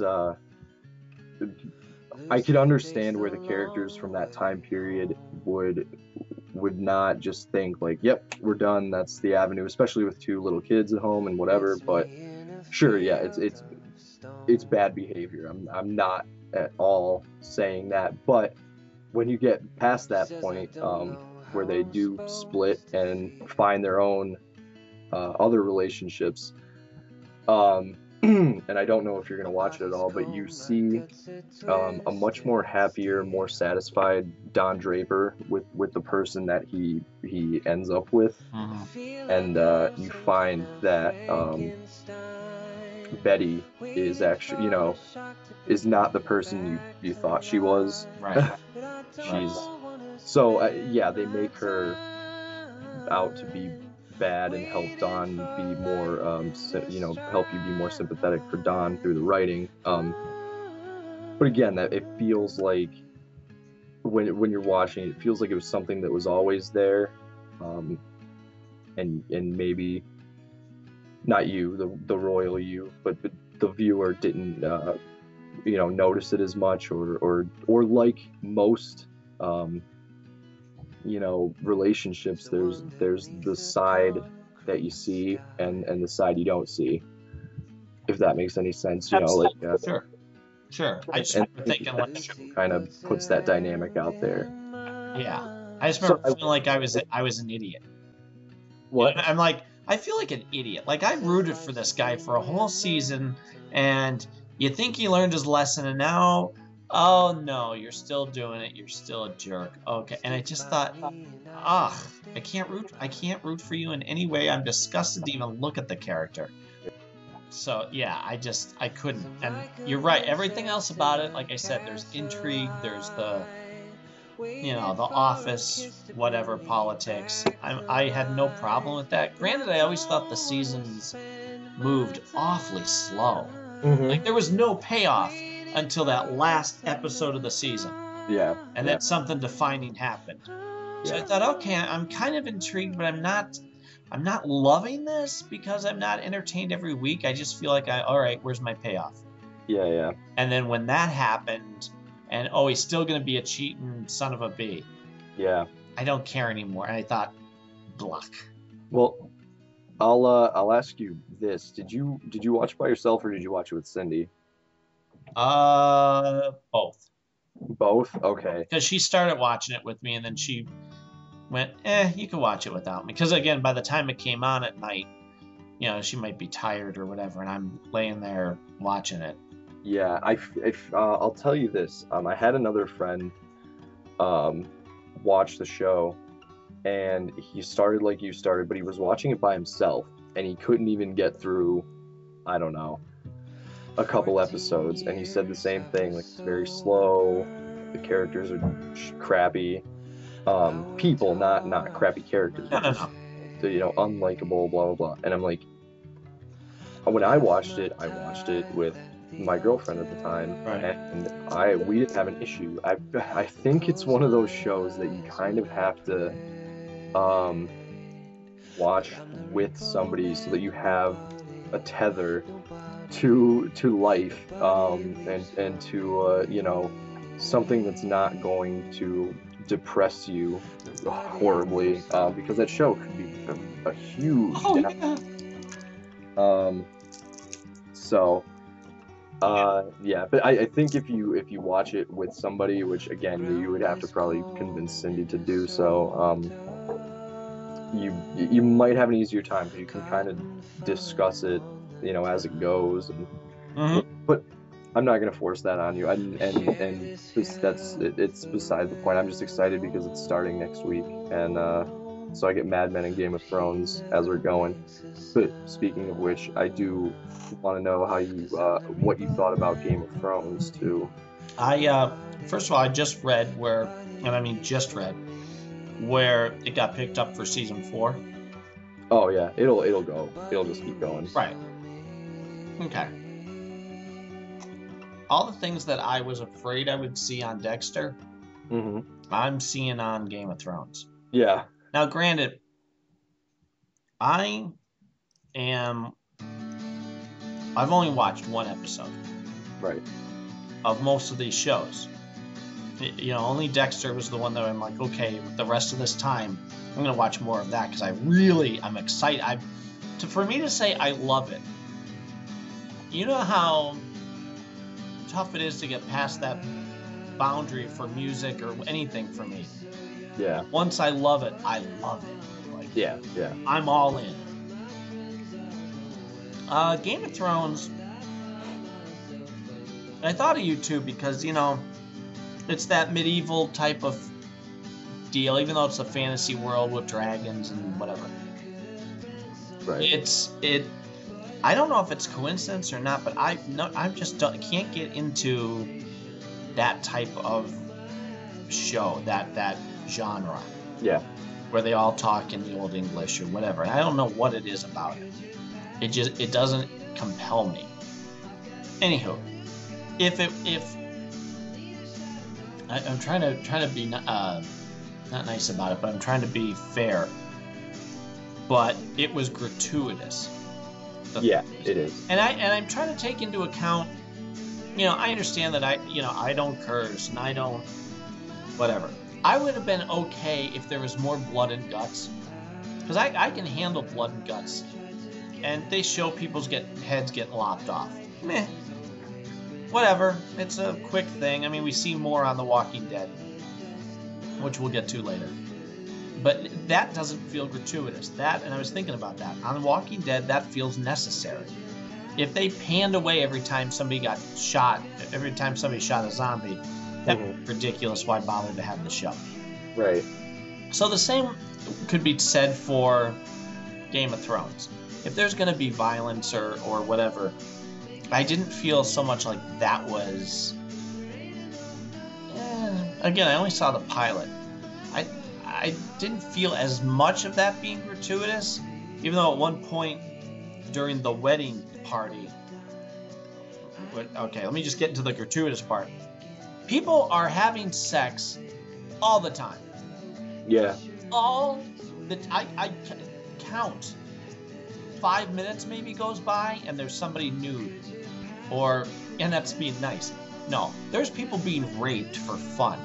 Yeah. And boobs are hanging out, and I'm thinking about it. What is it about this? Am I being prudish? No. If there is a point to this, if it was necessary for the story, I wouldn't have any problem with whatever. Like I said, blood and guts or whatever. If it moves the story forward and it's necessary, fine. But this felt like it was, more with the show Shameless. Yeah. I thought of the phrase, it's like it was written by adolescent boys. Hey, wait a minute. Wait, here's a okay, right there. Have her boobs hanging out. Okay. Now this guy comes up behind her, just starts giving it to her and she starts fighting, but then she kind of likes it. That's what this felt like. Okay. You know what I mean? And Shameless was one of those shows, which I'll just blend these two together, since I had a problem with the same thing. On Shameless, everybody's a scumbag. Right. Okay. The father, who's William H. Macy, who's I think is great. Yeah, he's a good actor. Right? He's fun. He's the drunk father. Again, I only saw the pilot and a couple clips here and there, but he's the father who has a bunch of different children from all these different women, and the oldest daughter is in charge of them. Okay. Because he's out getting drunk, comes home at night, passes out on the floor, or the cops drag him home, and he passes out on the floor. They put a blanket on him, they go to bed. When they wake up in the morning, he's not there. So he's the biggest scumbag in the world. Right. She, the oldest daughter, who's a teenager, I'm guessing maybe 20, whatever, is in charge of trying to keep this family together. So there's your compelling story right there. This is what this is running on. You're supposed to root for her trying to make this work. Okay. That's intriguing. I feel the sincere attempt at, this is when they pitched this series. This is what they were going for. You're going to root for this girl and hope that she makes it. Now, had they kept it to that, that would have been fine. But because it's Showtime, you gotta have your nudity, you gotta have your sex, and you gotta have so much cursing in it. And I swear to God, this is how I felt. I felt like the actors, whenever they'd say it, because they'd say the F word, or it was unrealistic conversation. Okay. You know what I mean? Yeah. Like I've known people who use the F word as an adjective, a verb, a noun, a conjunct, just everything. I'm one of them. I just don't do it on the show. And there's the difference. You have control. Yeah. I'm talking about the people who don't go, what? In this show, they are doing it like as though the actors, after they do it, they turn to the camera and wink. Like, huh? Yeah. We're on Showtime. Can you tell you're watching Showtime? I just thought, it doesn't feel like a normal conversation. And everybody in the family, even though you're supposed to kind of, I guess, root for them, or you're going on their journey with them, they're all scumbags in one way or another. Yeah. Like the one brother goes over to this girl's house to tutor her in science. Her mother is Joan Cusack. Joan Cusack plays the mother who's oblivious. She's in the kitchen on the other side of the what do you call it? The open wall that separates the dining room from the kitchen. Okay. She's smiling and going about her oblivious, chores of cooking. Well, the daughter is turned on by people talking science. Okay. She crawls under the table and goes to town on the guy while he's trying to read, he's reading. Yeah. So, again, adolescent boys going, yeah. You blonde, crawl under the table. And then the brother finds his other brother is gay. His younger brother. He goes, well, come here with me. You'll probably like this. Takes him over to the girl's house. Meanwhile, the mother's smiling, looks over and goes, oh, where'd she go? She's in her room right now. She went to go get a book. Meanwhile, she's on her knees under the table. Right.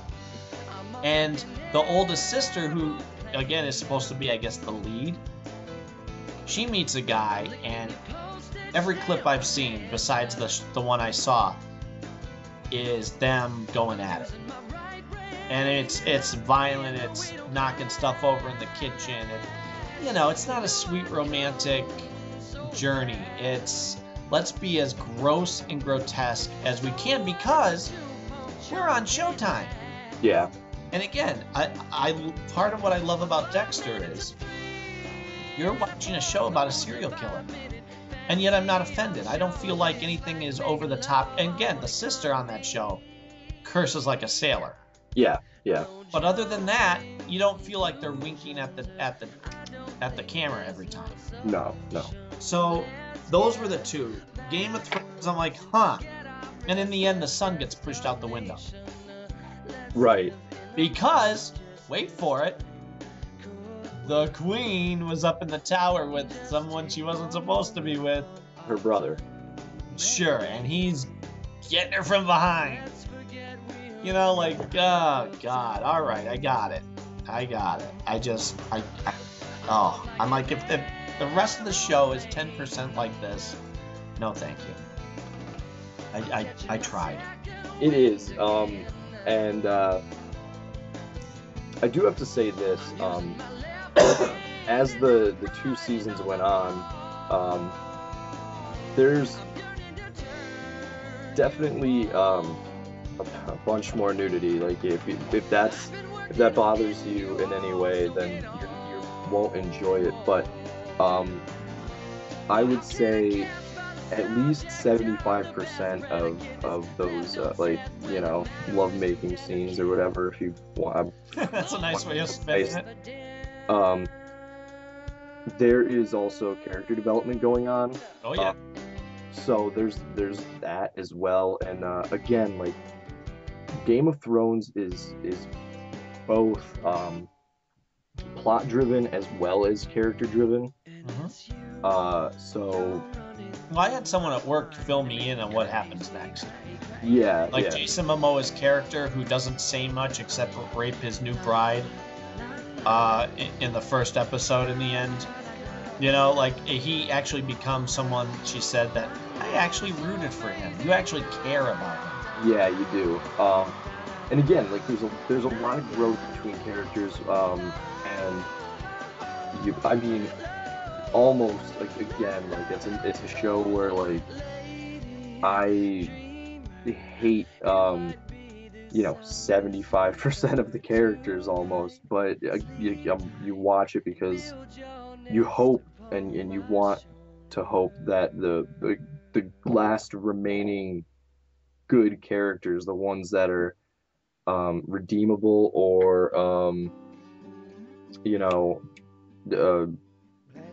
don't need to be redeemed for any reason, they're just good characters or good people in the show, succeed in one way or another. But it's like it's a show where, like, if something can go wrong, it will.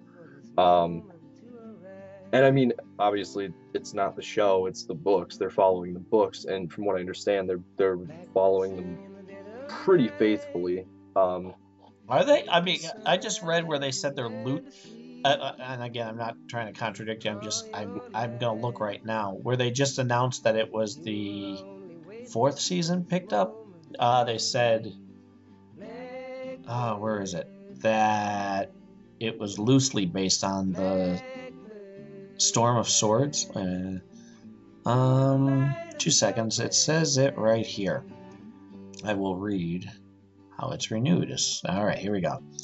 2 days after the Game of Thrones kicked off its 3rd season to record-breaking ratings, HBO has renewed the acclaimed adaptation of George R.R. Martin's fantasy epic, blah, blah, blah, blah, blah.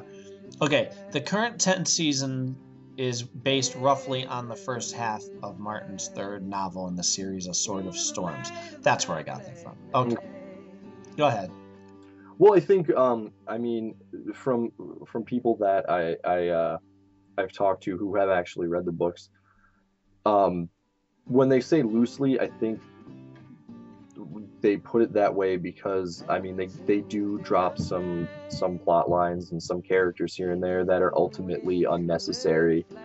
But that would be the same way as being like, oh, the Harry Potter movies are loosely based on the Harry Potter books. I mean, unless you made every movie, 3 parts, you're just not going to get all the information. Right. And the only thing that I really read was that they were concerned because by the time they get to where the latest book came out, they're concerned that he won't be done with the story. So that was their concern. But I think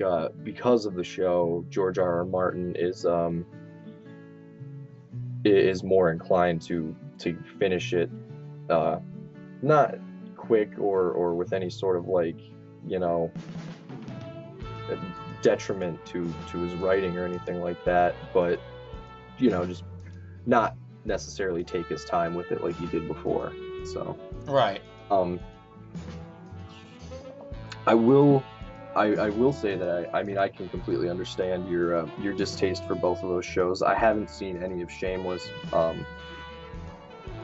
but again I hear good things, and at some point maybe I'll give it a try. I do think they are sincerely trying to have a story where you root for her. You know what I mean? Like you're because even from that one episode, I got that like, oh wow, this could actually be, you know, like a new Party of Five, basically, where you're rooting for the whole group of them. Except it was written by adolescent boys. Yeah. Game of Thrones is again, if you get deeper into it, you're gonna encounter, you know, a lot of that sort of stuff. But I mean, I can't see it being much different than The Sopranos or anything like that, which I never watched, so I don't know, you know, I guess I can't say that for sure, but like it's, you can almost, at least for me, like I maybe just get jaded by it because you see it so much, but you really care more about what happens to the characters throughout the show, and it's a heavy, dense show. Like there's a lot going on. There's a ton of characters to be following, and their choices are interesting. The way the plot goes, like anything can happen. Like you never know, you know, what's gonna happen. And what you think will happen generally doesn't. It's a really compelling show, and but I mean I can understand if you're not into like, you know, fantasy like that. And I feel bad because I want to be. Yeah. I want to get into that stuff. I don't know what it is about that fantasy type of thing that I'm just not, at least not yet anyway. Yeah. It hasn't drawn me in. I'll keep trying with, you know, different. Well, you know, you can't force yourself into that. You Not know, that show, but I mean other things that might come along. You know. yeah.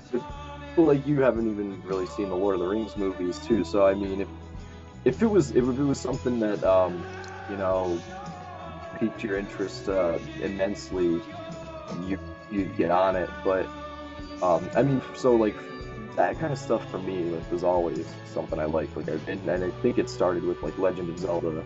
I mean, it must have definitely just swords and, you know, fantasy type places and stuff like that. Like really grabbed my attention for some reason. Yeah. The other one I saw was Homeland. Oh yeah, so yeah, tell me about that, because that's another one I keep hearing good things about. Well, I've really grown to love Claire Danes. Okay. I never liked her in My So-Called Life, but I don't think that was her fault. I think it was just that type of 90s cynicism towards your parents type of a show.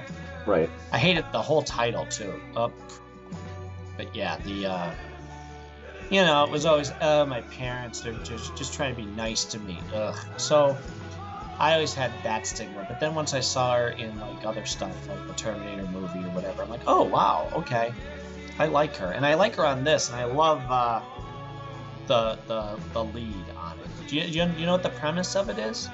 What's that? Homelander.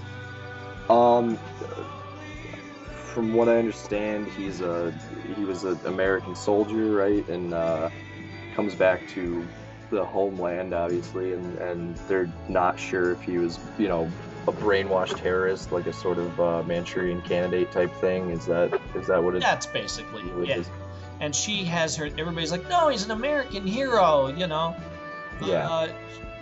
There's, you know, no reason to give him a hard time. She's like, I got news, or at least leaked information from a guy who was about to die, who said they've gotten to one of us. They've turned. Yeah. And then she goes, I never took it seriously because we never had a soldier come back to us. Well, now we do. And through the whole first episode, nobody's believing her. She's like, no, there's got to be something. She has wiretaps. They have cameras in his house. And every time they think he's going to do something, he's not.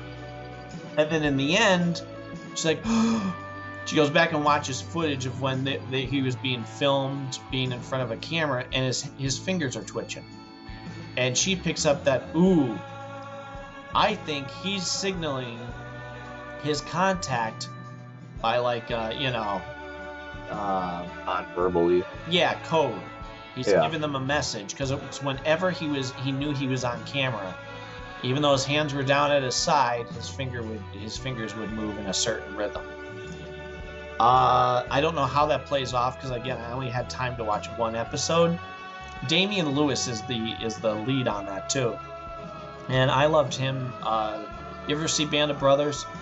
No, yeah, that's a show I know I need to watch. They show it on AMC or one of those, especially during like any Memorial Day or Labor Day or anything. Was that on? Not to derail it too, but I just want to ask: was that on HBO? Yeah. Okay, and it was what, made by Spielberg, right? Or Tom Hanks. Produced in Tom Hanks. Yeah. Okay. And if you want to see a realistic, and I don't mean blood and gore, even though that is very much there, but I mean as far as not painting a rosy picture of what World War II was. Right. You start off. Cindy and I borrowed the series. I guess it's a 10-part series or whatever. Start watching it. We're like, okay, it's interesting, but I don't know who these guys are. By the end of the first episode, you're like, all right, well, that was pleasant. Okay. Then you get another episode and you're like, oh, all right, now you start putting pieces together, and you like that guy and you hate that guy, and you see how they interact with each other, and you root for them, and they have personalities and history, and then boom, one of them gets killed, and and it's all part of war. They don't make it drawn out like here comes this big traumatic death. They're in the middle of a gunfight, boom, the guy who just watched for 3 episodes got his head blown off, and they don't have time to even talk about it. You know what I mean? And it's not the only death that might happen. Right.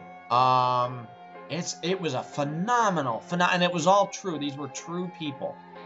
The guy who Damian Lewis plays in it, I believe, is from Pennsylvania. He's like near here, and he's still alive. Because what they do is they have the real people start the show. It's them sitting in a room, start telling the story, and then they fade into the actors acting it out. Yeah. And then at the end, they have an hour-long special or more with just these guys talking.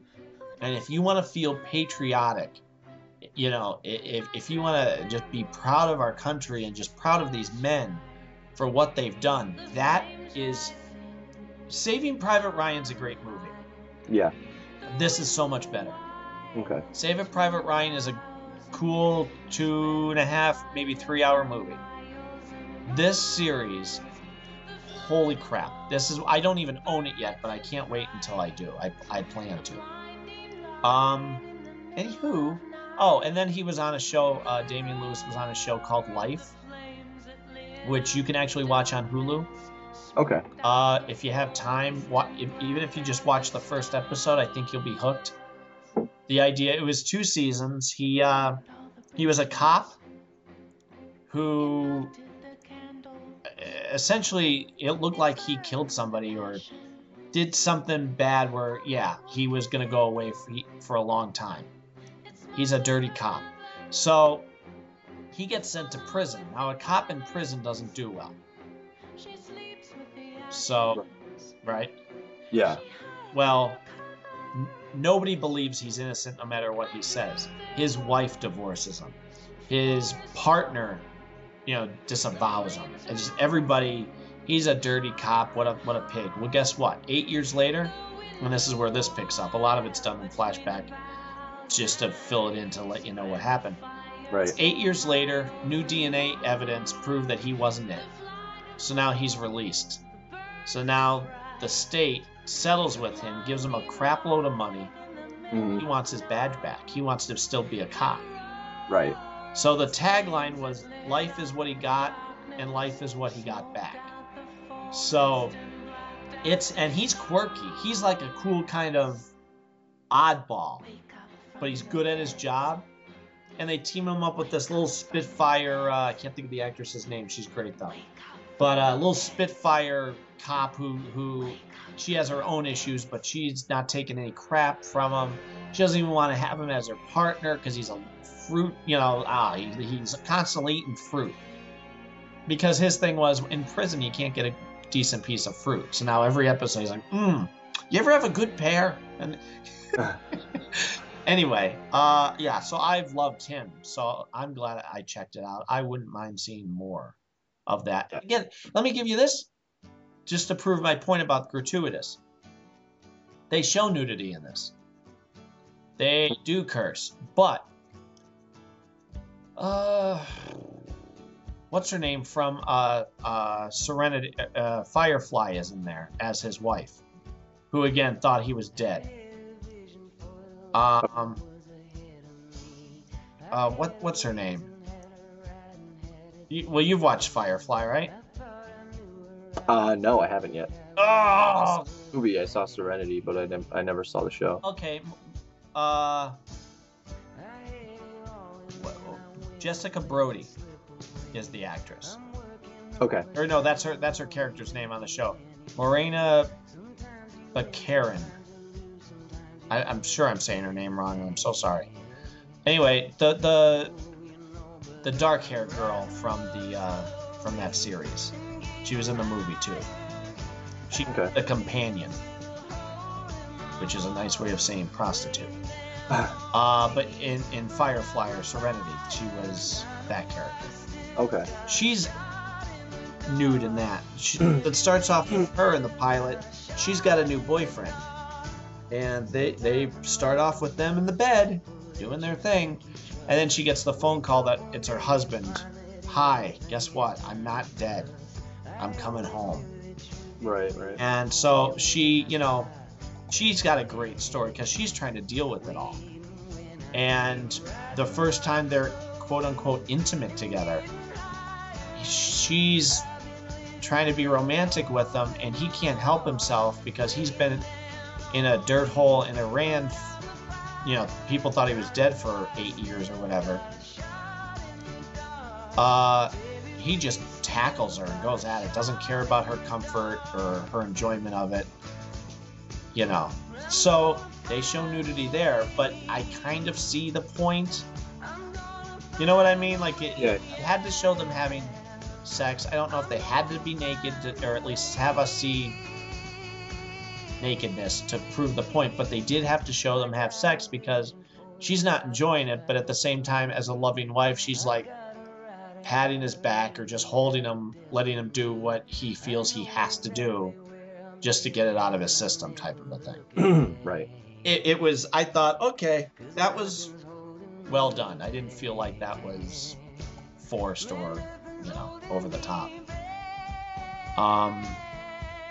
So what else? I'm trying to think. Okay, so you need to see Firefly. And you know what kills me? One of the things that if I think you would absolutely adore as much as you love anything else, Lost. You haven't seen Lost yet. No. Lost is everything that you're talking about without the gratuitousness. Yeah. You know what I mean? Because it's on ABC, so you're not going to see nudity. You're not going to hear the F word. But if you want great character development, holy crap. You love people, you hate them the next week, you love them again the week after that. Everything. That's one of those. Man, that really paved the way for, I guess, this new wave of smart, respectful TV like Walking Dead, which I know we're getting to. Mm-hmm. But that's sort of like, no, this is serious. Anybody could die at any moment. And it's not dark for the sake of being dark. Right. It's one I think it's one of those that'll stay with you. It certainly has for me. I'm gonna own all the seasons. Okay. And again, watched it from beginning to end. Love it. miss it to this day. And I thought, you know what? It's so heavy. It's a heavy show. Like, you come out of that feeling emotional. Yeah. If emotionally drained because people die or something happens or a revelation happens and that guy that you rooted for, oh yeah, now you hate him. Type of thing. Yeah. But I thought, you know what? I'm gonna own it because I don't mind going on that journey again, and I don't think it'll get old like a typical show that you've seen 1,000 times. Yeah. You know. Mm-hmm. So if at some point you ever want to borrow them, I'll lend them to you because I have 4 seasons out of the 5, I think 5 or I don't know how they split them up DVD wise, but so far I have 4. Okay. Let me know and I'll do that to you for you. Yeah, I've read so much about Lost that I would have to give it some time to just completely forget about everything. Well, I'll tell you the other thing too. People are wrong about like the last episode, the big what was supposed to be the we're gonna tell you they're wrong. It was left to such interpretation that when I hear people talk about it or they reference it in a TV or a movie, like, oh, it turns out they were dead the whole time. No, they weren't. They were not dead. They completely misread the final, because I remember that was one of the theories. Are they really on the island or is it purgatory? Yeah. And that it was. Speaking of something that is misread and misinterpreted, even by myself, before we jump into Walking Dead, which will be probably the last thing we talk about, but this is just real quick. You're familiar with the movie Inception, right? Yep. And I'm assuming you liked it, right? It's all right. Yeah. Well, this might actually make you like it better. I just read an article on Cracked about fan theories that make the movies better or whatever. And there were a couple ones that like were cool. Like there was a Fight Club one that said the narrator and Tyler Durden are just grown up Calvin and Hobbes, essentially. Which makes a lot of sense the way it's portrayed. It's kind of funny to just say that word, but the way it was explained was pretty cool. Mm-hmm. There's a couple other. There's a Pulp Fiction one, or not a Pulp Fiction, something relating to Kill Bill 1 and 2, and I'll show you the article itself. But the one thing I want to talk about was Inception, and then I was like, yeah, what could this possibly be? Because I liked the movie, I thought it was good. It's Chris Nolan, it's DiCaprio, Joseph Gordon, like a whole bunch of people I really like. But they said that, and I never occurred to me at all, and all of the people that I've told this didn't occur to them either. You know how at the end of the movie, he spins the top, and it cuts to black, and you're left wondering, does the top fall? Because that's his totem or whatever. That's his tether to the real world. Oh, yeah, it was supposed to be the real world where he's happy, but you don't know if it really was or not. Right, you don't know if he's dreaming or not because you don't see whether the top stops or whatever. Well, that isn't his item. His item is not the top. The top belonged to his dead wife, and he just kept it. Now, this isn't really actually a fan theory. I think this is how it really is, but it just happened to be in that article. His item that keeps him tethered to the real world or lets him know whether he's dreaming or awake is actually his wedding ring. Now, they showed a bunch of pictures of it and outlined it and explained it, but whenever he's in a dream world, he has a wedding ring on, but whenever he's not dreaming, when they're in the real world, he doesn't have a wedding ring on. But he keeps his dead wife's totem just because, it's a piece of her, I guess. And so the whole ending of the movie now, as I see it, this isn't something they said, but the way I see it is that he completed the mission. He's able to be with his family. All of whatever is erased. So he spins the top again. But once he sees his family, like his kids and the grandparents or whatever, he walks away from it, as if he's not, he's no longer held up by the ghost of his dead wife or something, you know what I mean? And then it just cuts to black, and it's a typical Chris Nolan move, going, haha, this whole time you think that's what it is, but it's not, and you're still gonna think it, and I'm never gonna tell you it out loud. So you're saying, I'm trying to piece it together. Okay. Again, you got to remember, I didn't just see this. I remember seeing it last year, the year before, and going, okay. I'm talking to you about it as if, you're one of those people who still has arguments about it, which, every once in a while my friends and I still do. Basically, in the movie, when they're in the real world, they're told to choose a little item, like the top or whatever, that if they use it or they feel it or whatever, they know they're in the real world because of the properties of it. You know what I mean? Like the weight or the physics of it or something like that. Okay. And we're led to believe in the movie that Leonardo DiCaprio's little item is that top, but he never explicitly says that that's his thing. Okay. So, and I mean, again, this is something I never noticed, but people who must have watched it a bunch of times have. And what his item really is his wedding ring. But instead of having it in the real world, he doesn't have it. He leaves it off. So that last scene you're saying was a dream? Was not a dream. Was not? No, it's the real world for sure. So he did get the happy ending. Yeah, so it is a happy ending. Okay.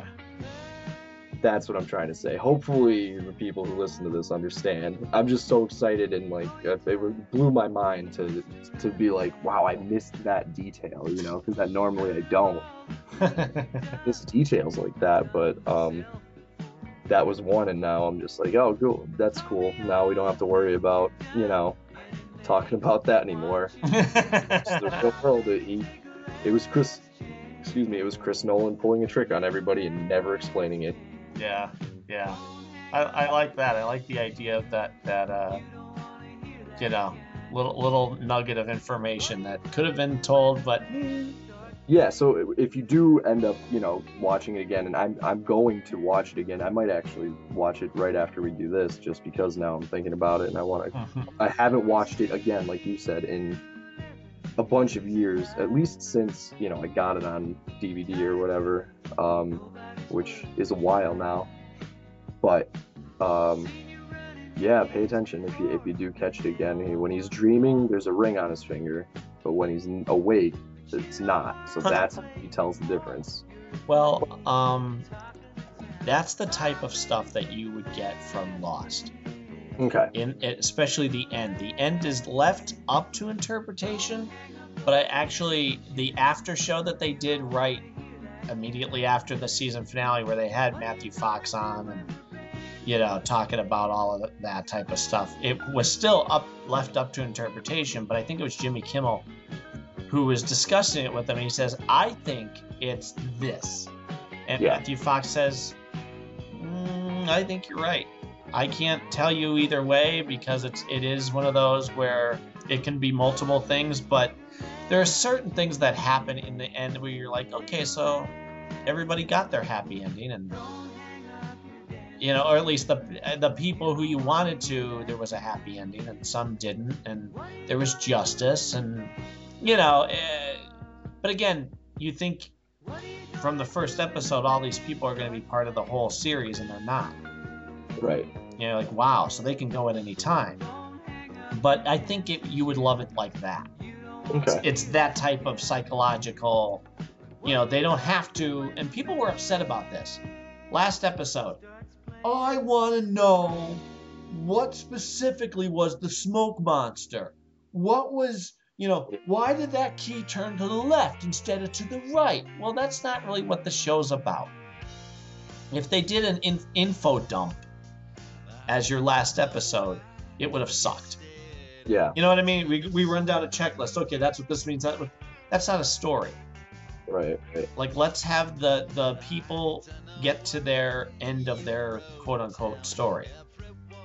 And I remember feeling like, okay, I remember crying. I watched the thing twice. And I'm like, wow, that to have a show move you that you cry each time you see that last episode. I mean, of course, this is a show that will do that the whole series. Not every episode, but like certain episodes, you're like, okay, you got me. Mm-hmm. You know, and it's a good cry. It's like I'm glad I care about this so much. Yeah. It's not a you pigs, you did a Hallmark card moment. No, it's. But yeah, I seriously think that's a definite you series. Okay. You know there are certain series that like this person would love this and appreciate that. Yeah. I would say that and apparently Firefly would be the two. But you already saw the movie for Serenity, so yeah, that counts. And I mean, I saw the movie of Serenity when it came out. I saw it in theaters. So, I mean, it's not like all the information or things that happen are fresh in my mind. There's a couple things that, I mean, stood out. Sure. And would be detrimental to my viewing of the actual series, but I could still watch it, and I mean to. Like, I do need to start it because it's on Netflix, right? Well, yeah, and it's so good. It's only, 13 episodes or something? Yeah. But each episode is epic. I can tell you that. It's epic. Yeah. You know, it's one of those where you feel like, wow, I felt like I watched a whole movie in 1 hour. So it does give you a lot. Okay. Well, I will check it out at some point. Yeah. Again, let me know as you watch any of these because I'm excited for you. Okay. So what'd you think of the season finale? Third season finale of Walking Dead? I was so unsure of what was going to happen. I can tell you that it's not what I thought was going to happen, and I'm happy about it. I thought they were going to have to cram a whole bunch of stuff into this episode that, you know, they were just not going to be able to pull it off in the right way. But they did what I hoped they would do anyway, which is to not obviously rush the story forward. So ultimately I liked it because I liked the season overall, I suppose. I know a lot of people were like, man, that was a bad season finale, a bad whatever, but it's more like, to me, not even a season finale, because when I know what's going to happen in the next season, assuming that they follow the books a little bit, that's where it's really going to, hit the fan. Mm-hmm. And I know you read the books as well.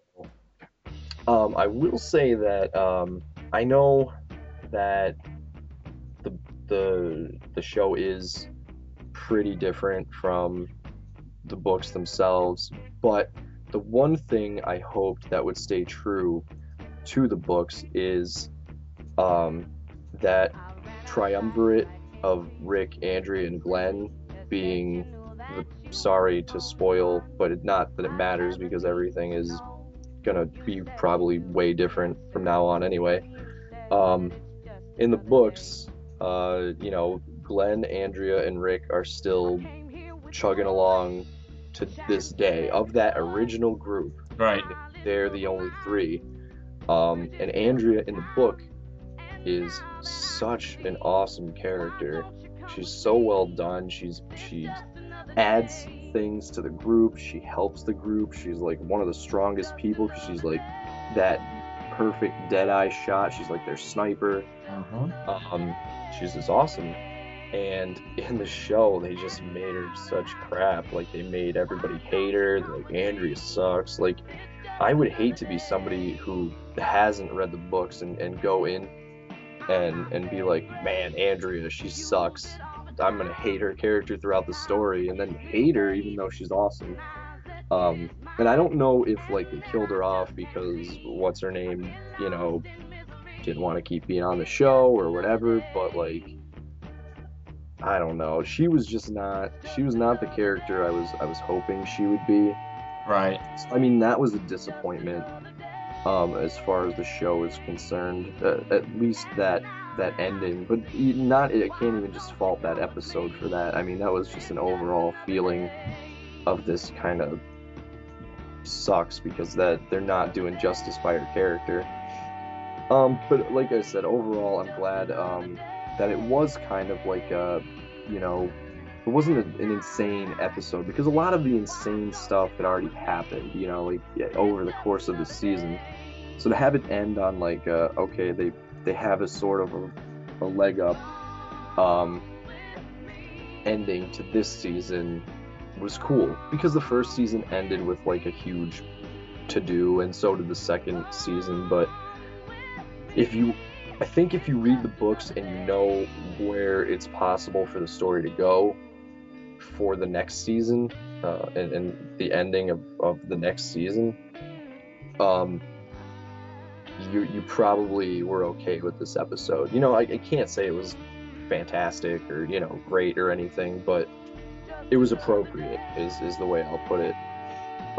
So yeah, I'm probably missing some other things that I thought about, but while I was watching it, but yeah, I mean my general thoughts on it was that you know, it was an appropriate episode, and for what it could lead to, it was you know, it's cool, I think. Yeah. I at first, I'm watching the last scene, and like you said, it's not the most exciting season finale at all. Okay, they bring the people on the bus, and they are now part of them. All right, yeah, okay. It's like, you know, but I think that was necessary, like you said. If they had done, and Norman Reedus put it really well on the Talking Dead afterwards. He said, Yeah. "No, you don't want every episode or every season finale to be boom, boom, in your face, in your face. Otherwise, it's predictable, and you don't care. Like, you just become numb to it." So in this case, we already had enough of those type of moments, even in the previous one with Merle.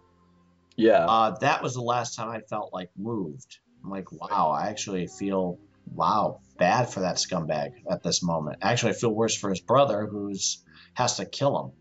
Yeah. In this case, I'm like, okay, well, oh, they've already signed the governor on to be a series regular for the next season.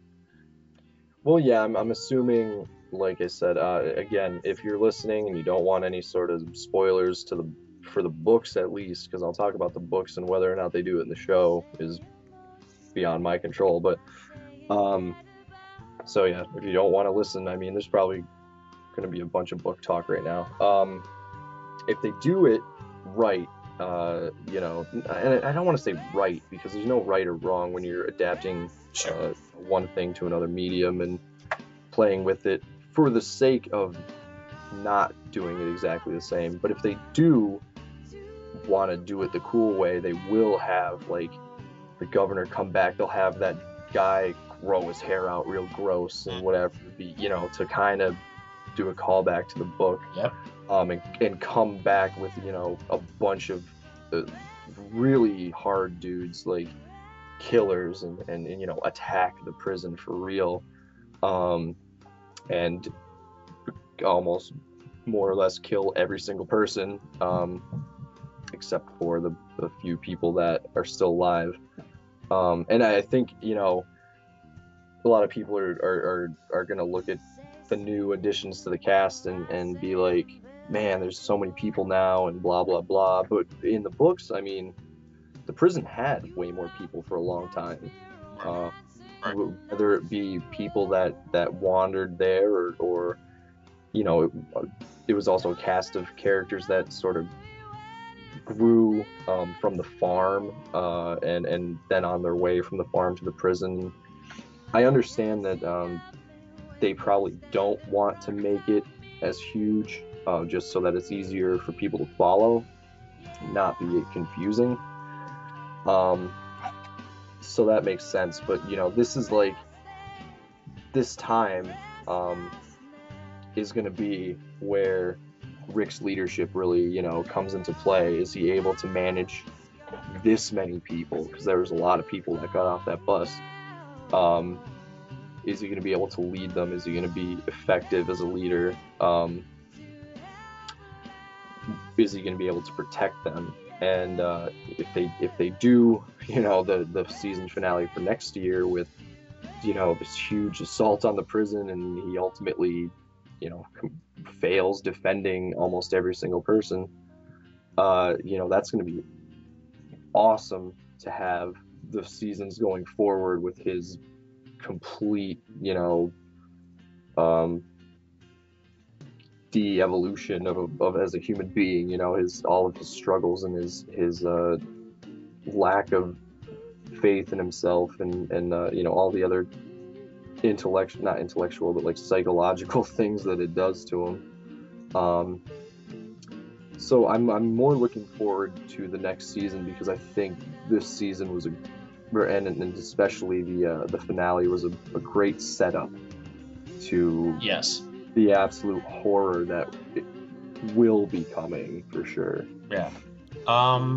So yeah, that was a good way to put it. It felt like it was a nice setup.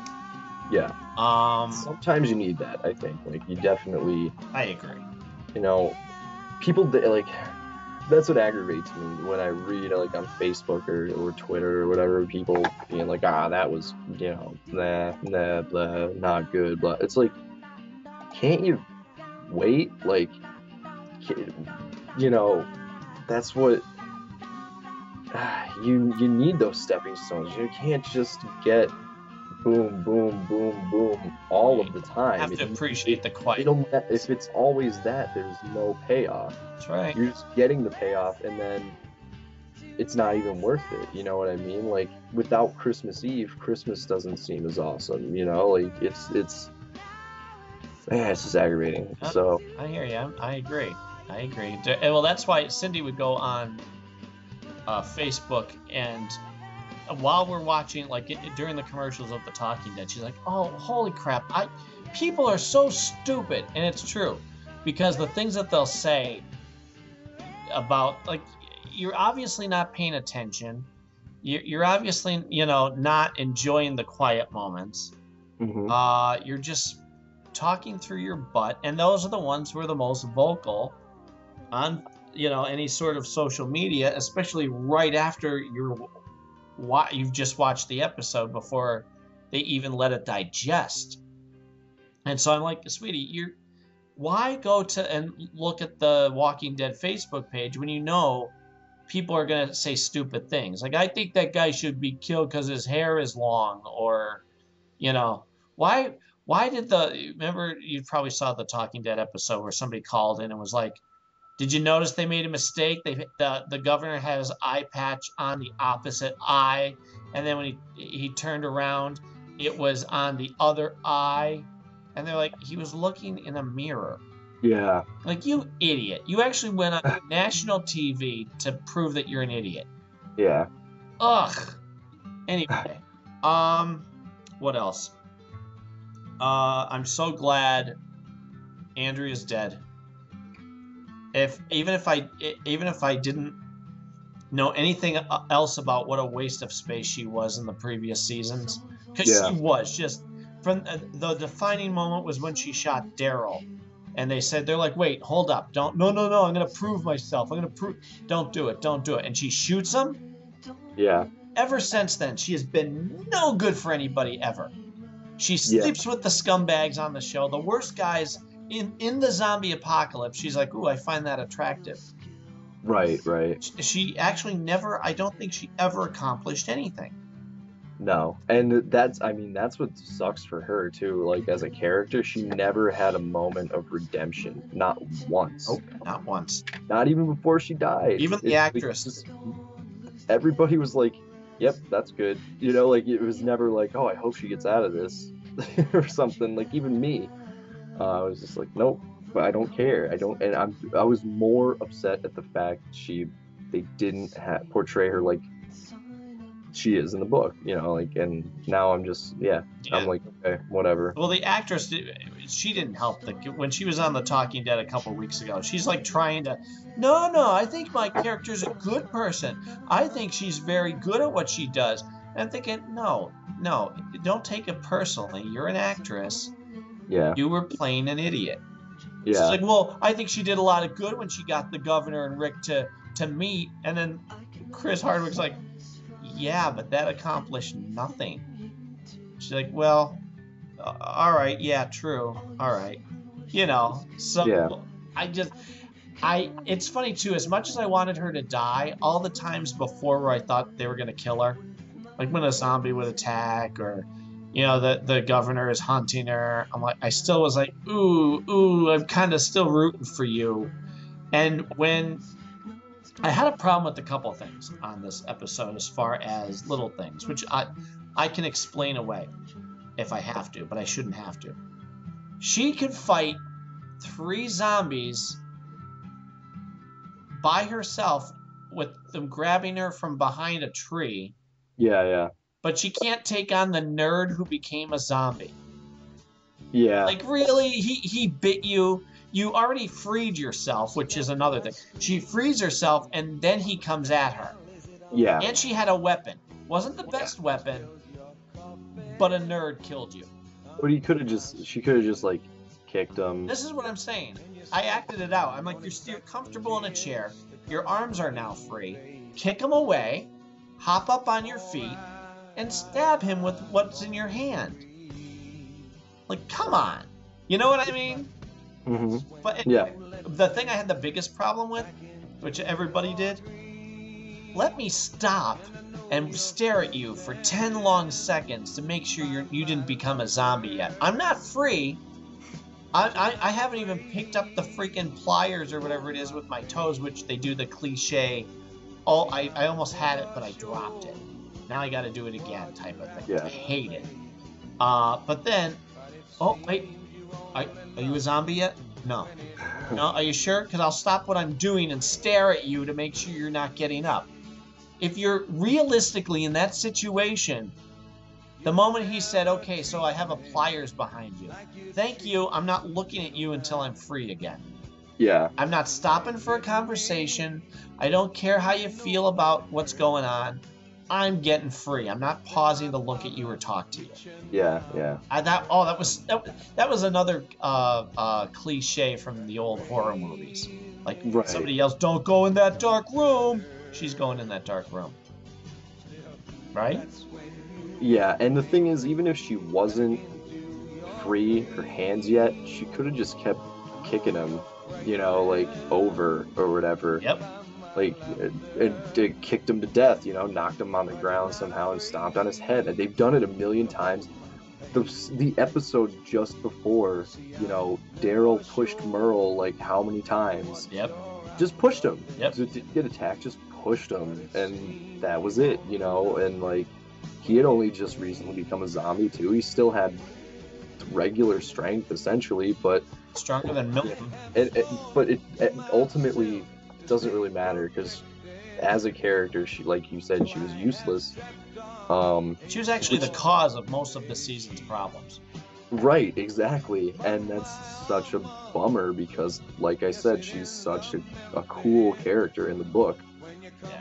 Yeah. And I understand the need to make it, more dramatic and whatever, but I don't think, it needed to go that way. And I'm wondering, how they're going to take it. Is a majority of the season going to take place in the prison, or, what I think would be cool would be like the governor goes and recruits a whole bunch of other guys, like killers and bad people, and then takes over Woodbury again, and Rick and Michonne don't know, and they go on a run to maybe get supplies and get captured, and then the stuff from the books happens to them while they're there, and they have to be rescued, and then the assault happens on the prison. Something like that would be cool to happen, because it'd still be a little bit different, but in keeping, in line with the books a little bit. But yeah, the Andrea thing is just upsetting. I really wish, and I guess that's the thing that could happen for the next season, but the Tyrese too is also a really awesome character in the books, and he barely scratched the surface.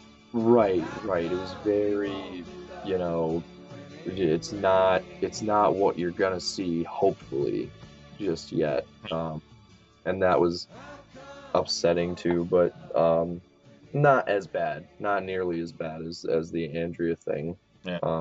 What do you think about Carl? Do you think he was right with the guy running away? I don't know.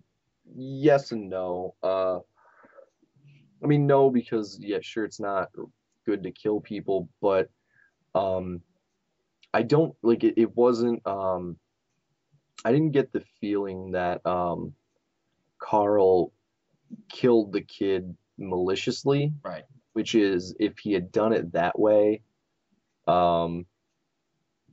it would be. I would definitely say, okay, what a little psychopath. Which again, knowing how he is in the books, we can kind of really lean a little bit that way. But again, he's a young kid who's growing up in this zombie apocalypse.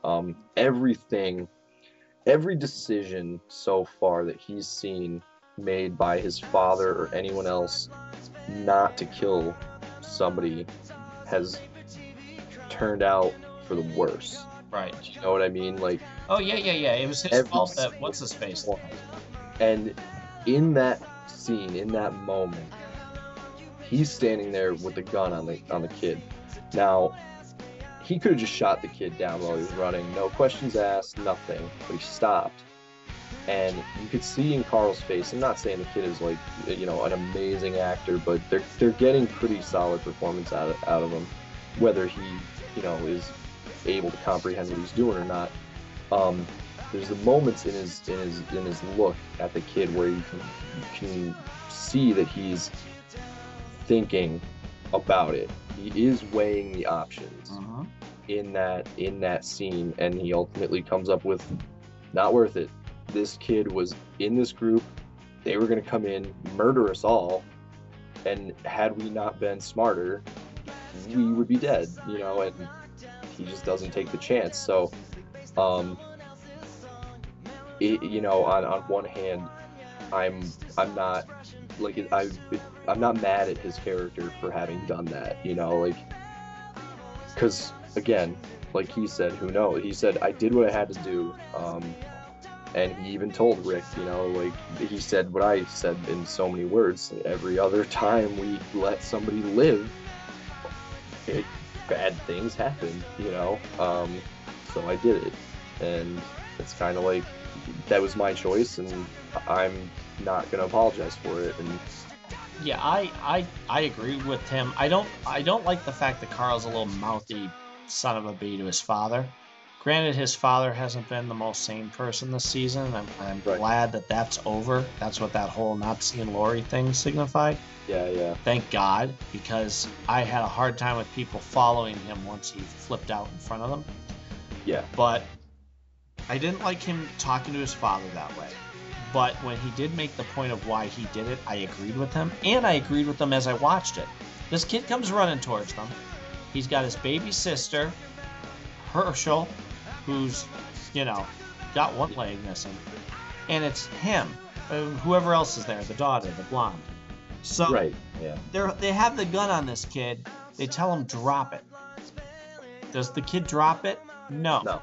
He pauses, looks at the old man, looks at the kid, looks at the old man, and as he's doing this, he starts to move the gun like he's going to shoot Carl. Yeah. If you watch that, you can actually see him. He's thinking, okay, I could take this kid. Yeah, yeah, I don't blame him a second. I'm like, you wait, I see what you're thinking. Boom, you know, yeah, yeah, yeah. he could have gotten away. He could have run back, told the governor, hey, over here's an old man and kids. If he just dropped the gun, but he All he didn't. had to do. He moved closely, like he was gonna hand it to him. Yep. But thinking I'm gonna. That's what I got too. Again, we know that most of the people who stormed into the prison on their like final raid were not soldiers. They were just people um, that you know Mm-hmm. with that were handed guns and they were there to be shields essentially for the actual people who could kill. And if they actually killed somebody, then good for them or whatever. But we know that, but they didn't know that. Exactly. In Carl's mind, anybody and everybody, and I mean not just Carl, but every other character in the prison, anybody and everybody could be a threat because they were, trained a little bit by Rick and Shane and whoever else could shoot, um, to be able to handle a weapon at the very least, like and to be able to protect themselves and help protect other people. Mm-hmm. The difference being that they don't go out looking to murder people or hurt people. That's not their goal. Um, but in their mind, it's like if the only people who have been to Woodbury were Rick, Michonne, Daryl went, and Glenn and Maggie. Um, and again, Glenn and Maggie didn't see the rest of the people of the town except for, I don't know, did they see them at the biter fights? Maybe. I don't know. I don't remember if they saw them. But the point is they were captured and then they were freed or they escaped or whatever. They didn't see that, a majority of the town was normal people, um, just being fooled by this psychopath. Even Rick and Daryl and Michonne didn't really see that. Michonne did see it, but she didn't. She's not going to say that. Like, I mean, maybe she did once or twice. I don't remember. But she's the only one who saw that there was a normal, you know, portion of this town. Um, but still, she's with Rick and them as part of their group, and it doesn't matter if those people are normal if they're storming in with guns. Mm-hmm. Just you protect yourself and protect the other people. So, um, so like I'm saying, we know that, but they don't know that, and to me, that's the difference. So if you're gonna dislike Carl or anybody else for having made that choice, um, I think you have to take a step back and remember that, um, that this is a crazy world with crazy people. Obviously, you have the governor shooting down every single person that he took with him, just about, except for those two other guys. Yeah, how about that? I expected it, really. No, sure. I'm surprised he didn't do it sooner, actually. When I was afraid Tyrese was going to get killed, he's like, yeah, we're not going to go with you. I thought, crap. Here it comes. Yeah, well, I mean, in that moment, it was like the governor was like probably thinking, okay, we do have enough people, and it'd be good to have these people protect, and I'll just kill them when we come back. Right. Obviously, things went wrong, and he never went back. Yeah. So that's how I feel about what went down, really, with Tyrese. Yeah. So I mean, I'm excited for the show to pick up in the fourth season, with all of the new characters and directions they can go, and then ultimately, hopefully, they have the gall to do the what does happen in the book in one way or another. And apparently, I read where they plan on definitely having the walkers be even a bigger threat because they said, and I think this is smart, we don't want anybody to get comfortable and assume that you can get past a walker so easily. Like Yeah. they're gonna up the ante with that, which I think is brilliant. Yeah, and they should, because I mean that's part of the thing is like you get caught up in this in the drama between all the characters and their storylines, and you sometimes forget that there is still that looming threat. You know, however much they've learned to be able to negotiate around it, it's still there. Like the whole that Merle episode, he's there. You think he's okay because he's in a building shooting people. You're like, oh, he can get the governor, and boom, here comes a walker to mess up all the plans, and that's a big part of it, really. You know, like So, that threat was is it really the always Walker that did it? danger. A walker came at him. He didn't kill him, but he came at him and it messed. You know, it stopped him from being able to shoot the people when he was in the building. Oh, okay. Because I remember the one idiot walked in front of the governor and ended up taking the bullet for him. It was Yeah, the asthmatic kid. that kid. But right after that, a walker attacked him in the building, and then he killed it, and then that gave them the chance to start shooting at him, and the governor to come in and beat him up, which was another thing I felt like, okay, maybe the governor is as tough as they're portraying him to be, but Merle took a beating like I've never. Yeah. I don't understand how that even. No, that should have been a much more even fight. Yeah. Like he handed him his rear end. He's like, here, oh look, you're trying to swing at me. Here, I'll bite off your fingers. I'm like, whoa, what? Since when couldn't you fight, Merle? Yeah, I mean, he never had an issue before. And he was a real tough character. And again, like it's funny to sit there and look at this character who's such a piece of crap, and be like, oh, I hope he gets him. You know, like you root for him in that last thing because you like. I thought it was ingenious the you know, leading the car and leading the walkers to the meeting place and then sneaking out. That whole scene and that whole setup was really, really cool.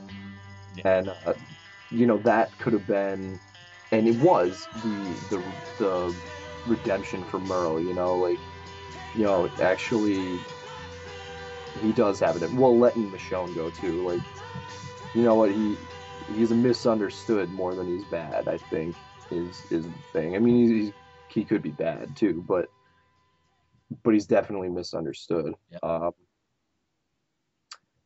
And then he gets killed, obviously.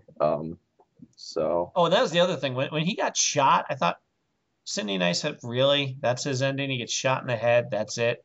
Yeah. Then they give that better ending. I'm like, oh, he didn't get shot in the head. Oh, that's heartbreaking. No, yeah, because the governor was, you know, a psycho. Like, you're dead. Now you get to be a zombie or whatever. So. Ugh, yeah. He wouldn't let him out of his misery that quickly, I think.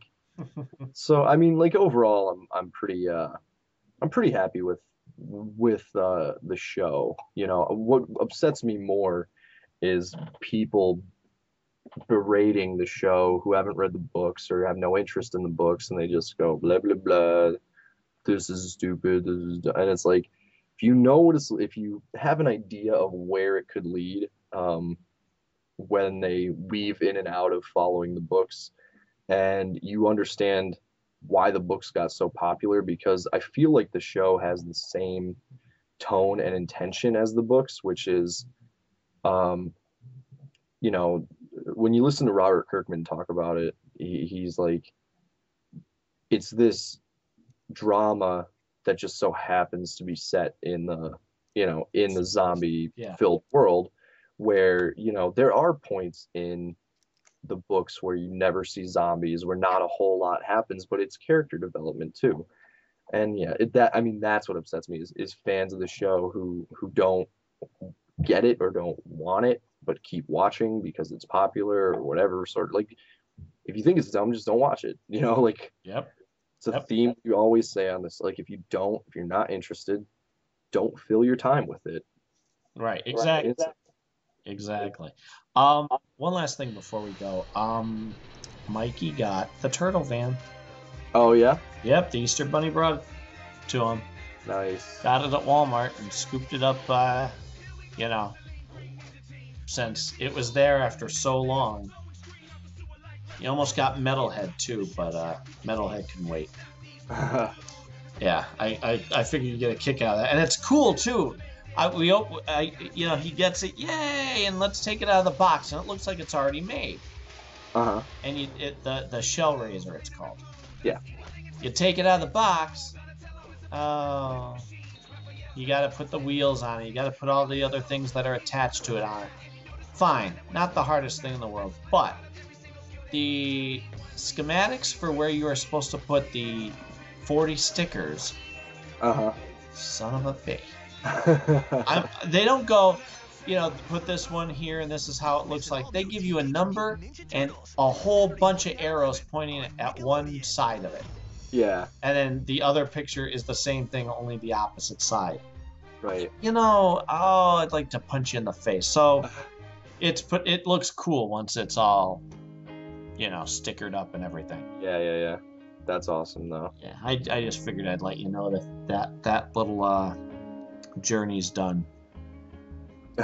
Well, I'm happy for him because I remember when I was roughly his age and I got, the turtle van, the party wagon from the old cartoon and series, and man, that thing, I must have played with that for so long, and I'm genuinely sorrowful that I don't have it. I remember my parents left it behind or whatever when we moved, and it was gone when we went back, and I was looking for it, or I don't know why. I mean, they took all the figures, they took the playset, they took the smaller vehicles, but for some reason that got left behind and I don't have it. And they re-released it a couple years ago, and I meant to buy it because it was only like $20, and I just never got around to it, and that's also upsetting to me because I loved that turtle van. But the shell raiser's pretty cool. Yeah. I actually am glad they didn't just do a van. Right, yeah. You know what I mean? They actually gave it more practical use. And you can attach the guy and he spins around when it opens up. So you pop the door, you hit a button, the door pops open, and the turtle flies out and does a spin kick. Right. And, so that's cool. Plus there's a missile on top. So I'm like, all right, that's worth your money right there. Yeah.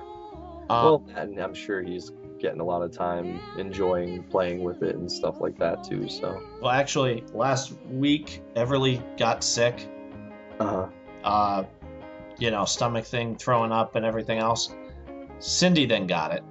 Ooh. A couple days ago. Today, Mikey got it. Yeah. So it's Puke City. Yeah. And I'm kind of hoping I don't get it. Yeah. Well. Because next Friday I get to go see Mike Nesbitt.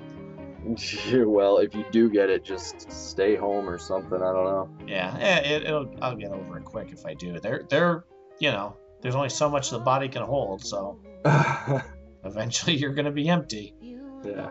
On that note, I guess since last week we played one of your songs, 15. Right. Which, by the way, I think is the strongest of the bunch. Okay. So yay for you for writing the lyrics and all. Thank you. My pick, I guess I'll pick one of mine. Okay, that's good. Story of Us, it's called. Okay. And it's the story pretty much, except we have 2 kids, not 3. That's the only difference. Everything else in the song is true. It's how we met at Borders. So and I'll tell you, I'm really proud of it because, one, usually I write the music first and then the lyrics. Mm-hmm. And in this case, for whatever reason, I thought, let's mix it up. Let's see what happens if I write the lyrics first, because I did want to do a story song a la Harry Chapin. Yeah. So I feel good that I accomplished that. It's full of emotion. It's got the twists, the turns. But also, I wrote the words. It was true on top of that. It wasn't just a story song, which I would have been thrilled with, but it's an actual, detailed, true story. That and the fact that I actually wrote it in reverse of how I usually do. I wrote the words and then had to figure out, okay, I want it to go this way, and figure it out on guitar. So, plus the way it was recorded, that's the one song I don't have to re-record when we do this. That's fine. It's perfect just the way it is. So it's called The Story of Us, and it's available on iTunes, Amazon. You can just go to our Facebook page or MySpace for anybody who still does that. Reverb Nation, you could buy it through there. I'm basically just look for Harmony Constant Music, and that's one of the 2 songs that people could buy for, what, 99 cents? Yeah. Drives you nuts because everybody's so supportive, but spend $1. You know what I mean? Yeah. Well, I'll like your page maybe, but you want me to spend whatever. I'm thankful for those who have, and they let me know too. I'll get like an alert that'll say, "Hey, just to let you know, I bought your song." So I'm forever grateful for that. Yeah, whether it be charity or they sincerely like it, I'll take either one. Well, yeah, it's always nice. Right. All right. Well, thanks everybody. We will be back. Well, won't matter to you. Probably a week from now or whenever. Yeah, I got WrestleMania this weekend, so. Why are you going with your brother? I'm going with all my friends. Oh, are you? Okay. For whatever reason, when you said that, I thought you and your brother. Well, he's going too, but yeah. Okay. Cool. Where is it at? It's in New Jersey, whatever that MetLife Stadium is, wherever the Giants play, or who are the Jets, maybe. I don't know, one of those teams. Huh. So it should be awesome. Yeah, we'll have fun. Oh, I will. Give me details when you get back. Yeah, I'll fill everybody in. Cool. If anybody who listens watches wrestling at all, but well, I'll talk about it anyway. I just like to hear your personal stories. Even if you don't know who the characters are, I like to hear about the journey of getting there and, all that type of thing. Well, I don't know if I'll be able to tell all the stories about this. Oh, oh goodness. Why? Why won't I be able to? Yeah. Because a lot of them are going to be intoxicated, and we'll see. I don't know. I don't know. You'll come back. I don't know. I assume I had a good time. I mean, well, what you remember, I'll be anxious to hear. Okay. All right. Well, thanks everybody. We'll see you guys next time. Look for us on Facebook and here on YouTube, and please spread the word. Yep. All right. Thanks, bye. everybody. Bye.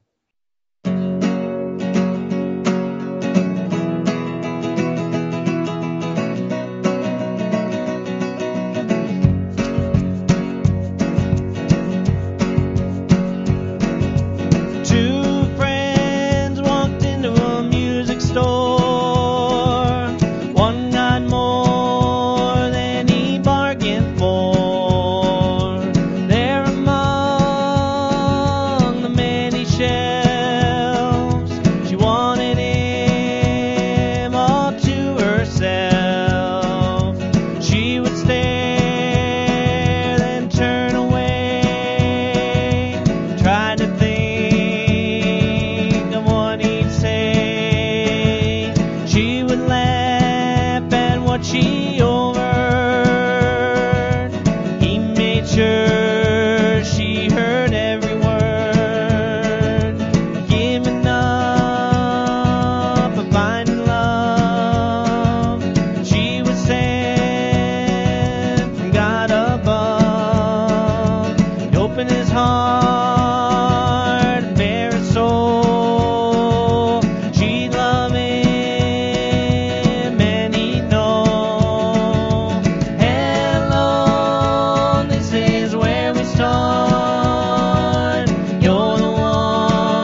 travels, hoping to meet someone that would ease my mind. Write a new song, sing a new name. Every girl then the same. Deep shadows fade and blue. Every girl then came you.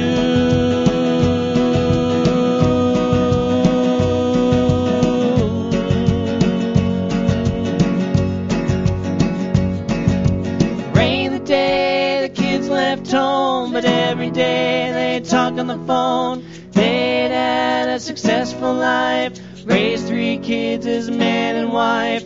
There were times that she got scared. He said, I'm here, don't you dare. Through all the years it still is new. If I lost you, I don't know what I'd do.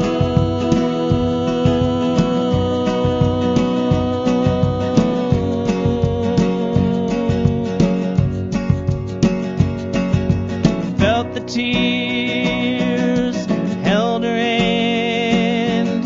He said, my love, don't you understand? Spoke these words to make you mine.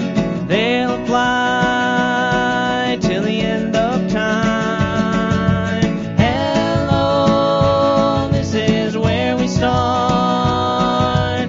You're the one, my counterpart. Harmony from this point on. My precious love, my favorite song. Hello, this is where we start. You're the one, my counterpart. Harmony from this point on. My precious love.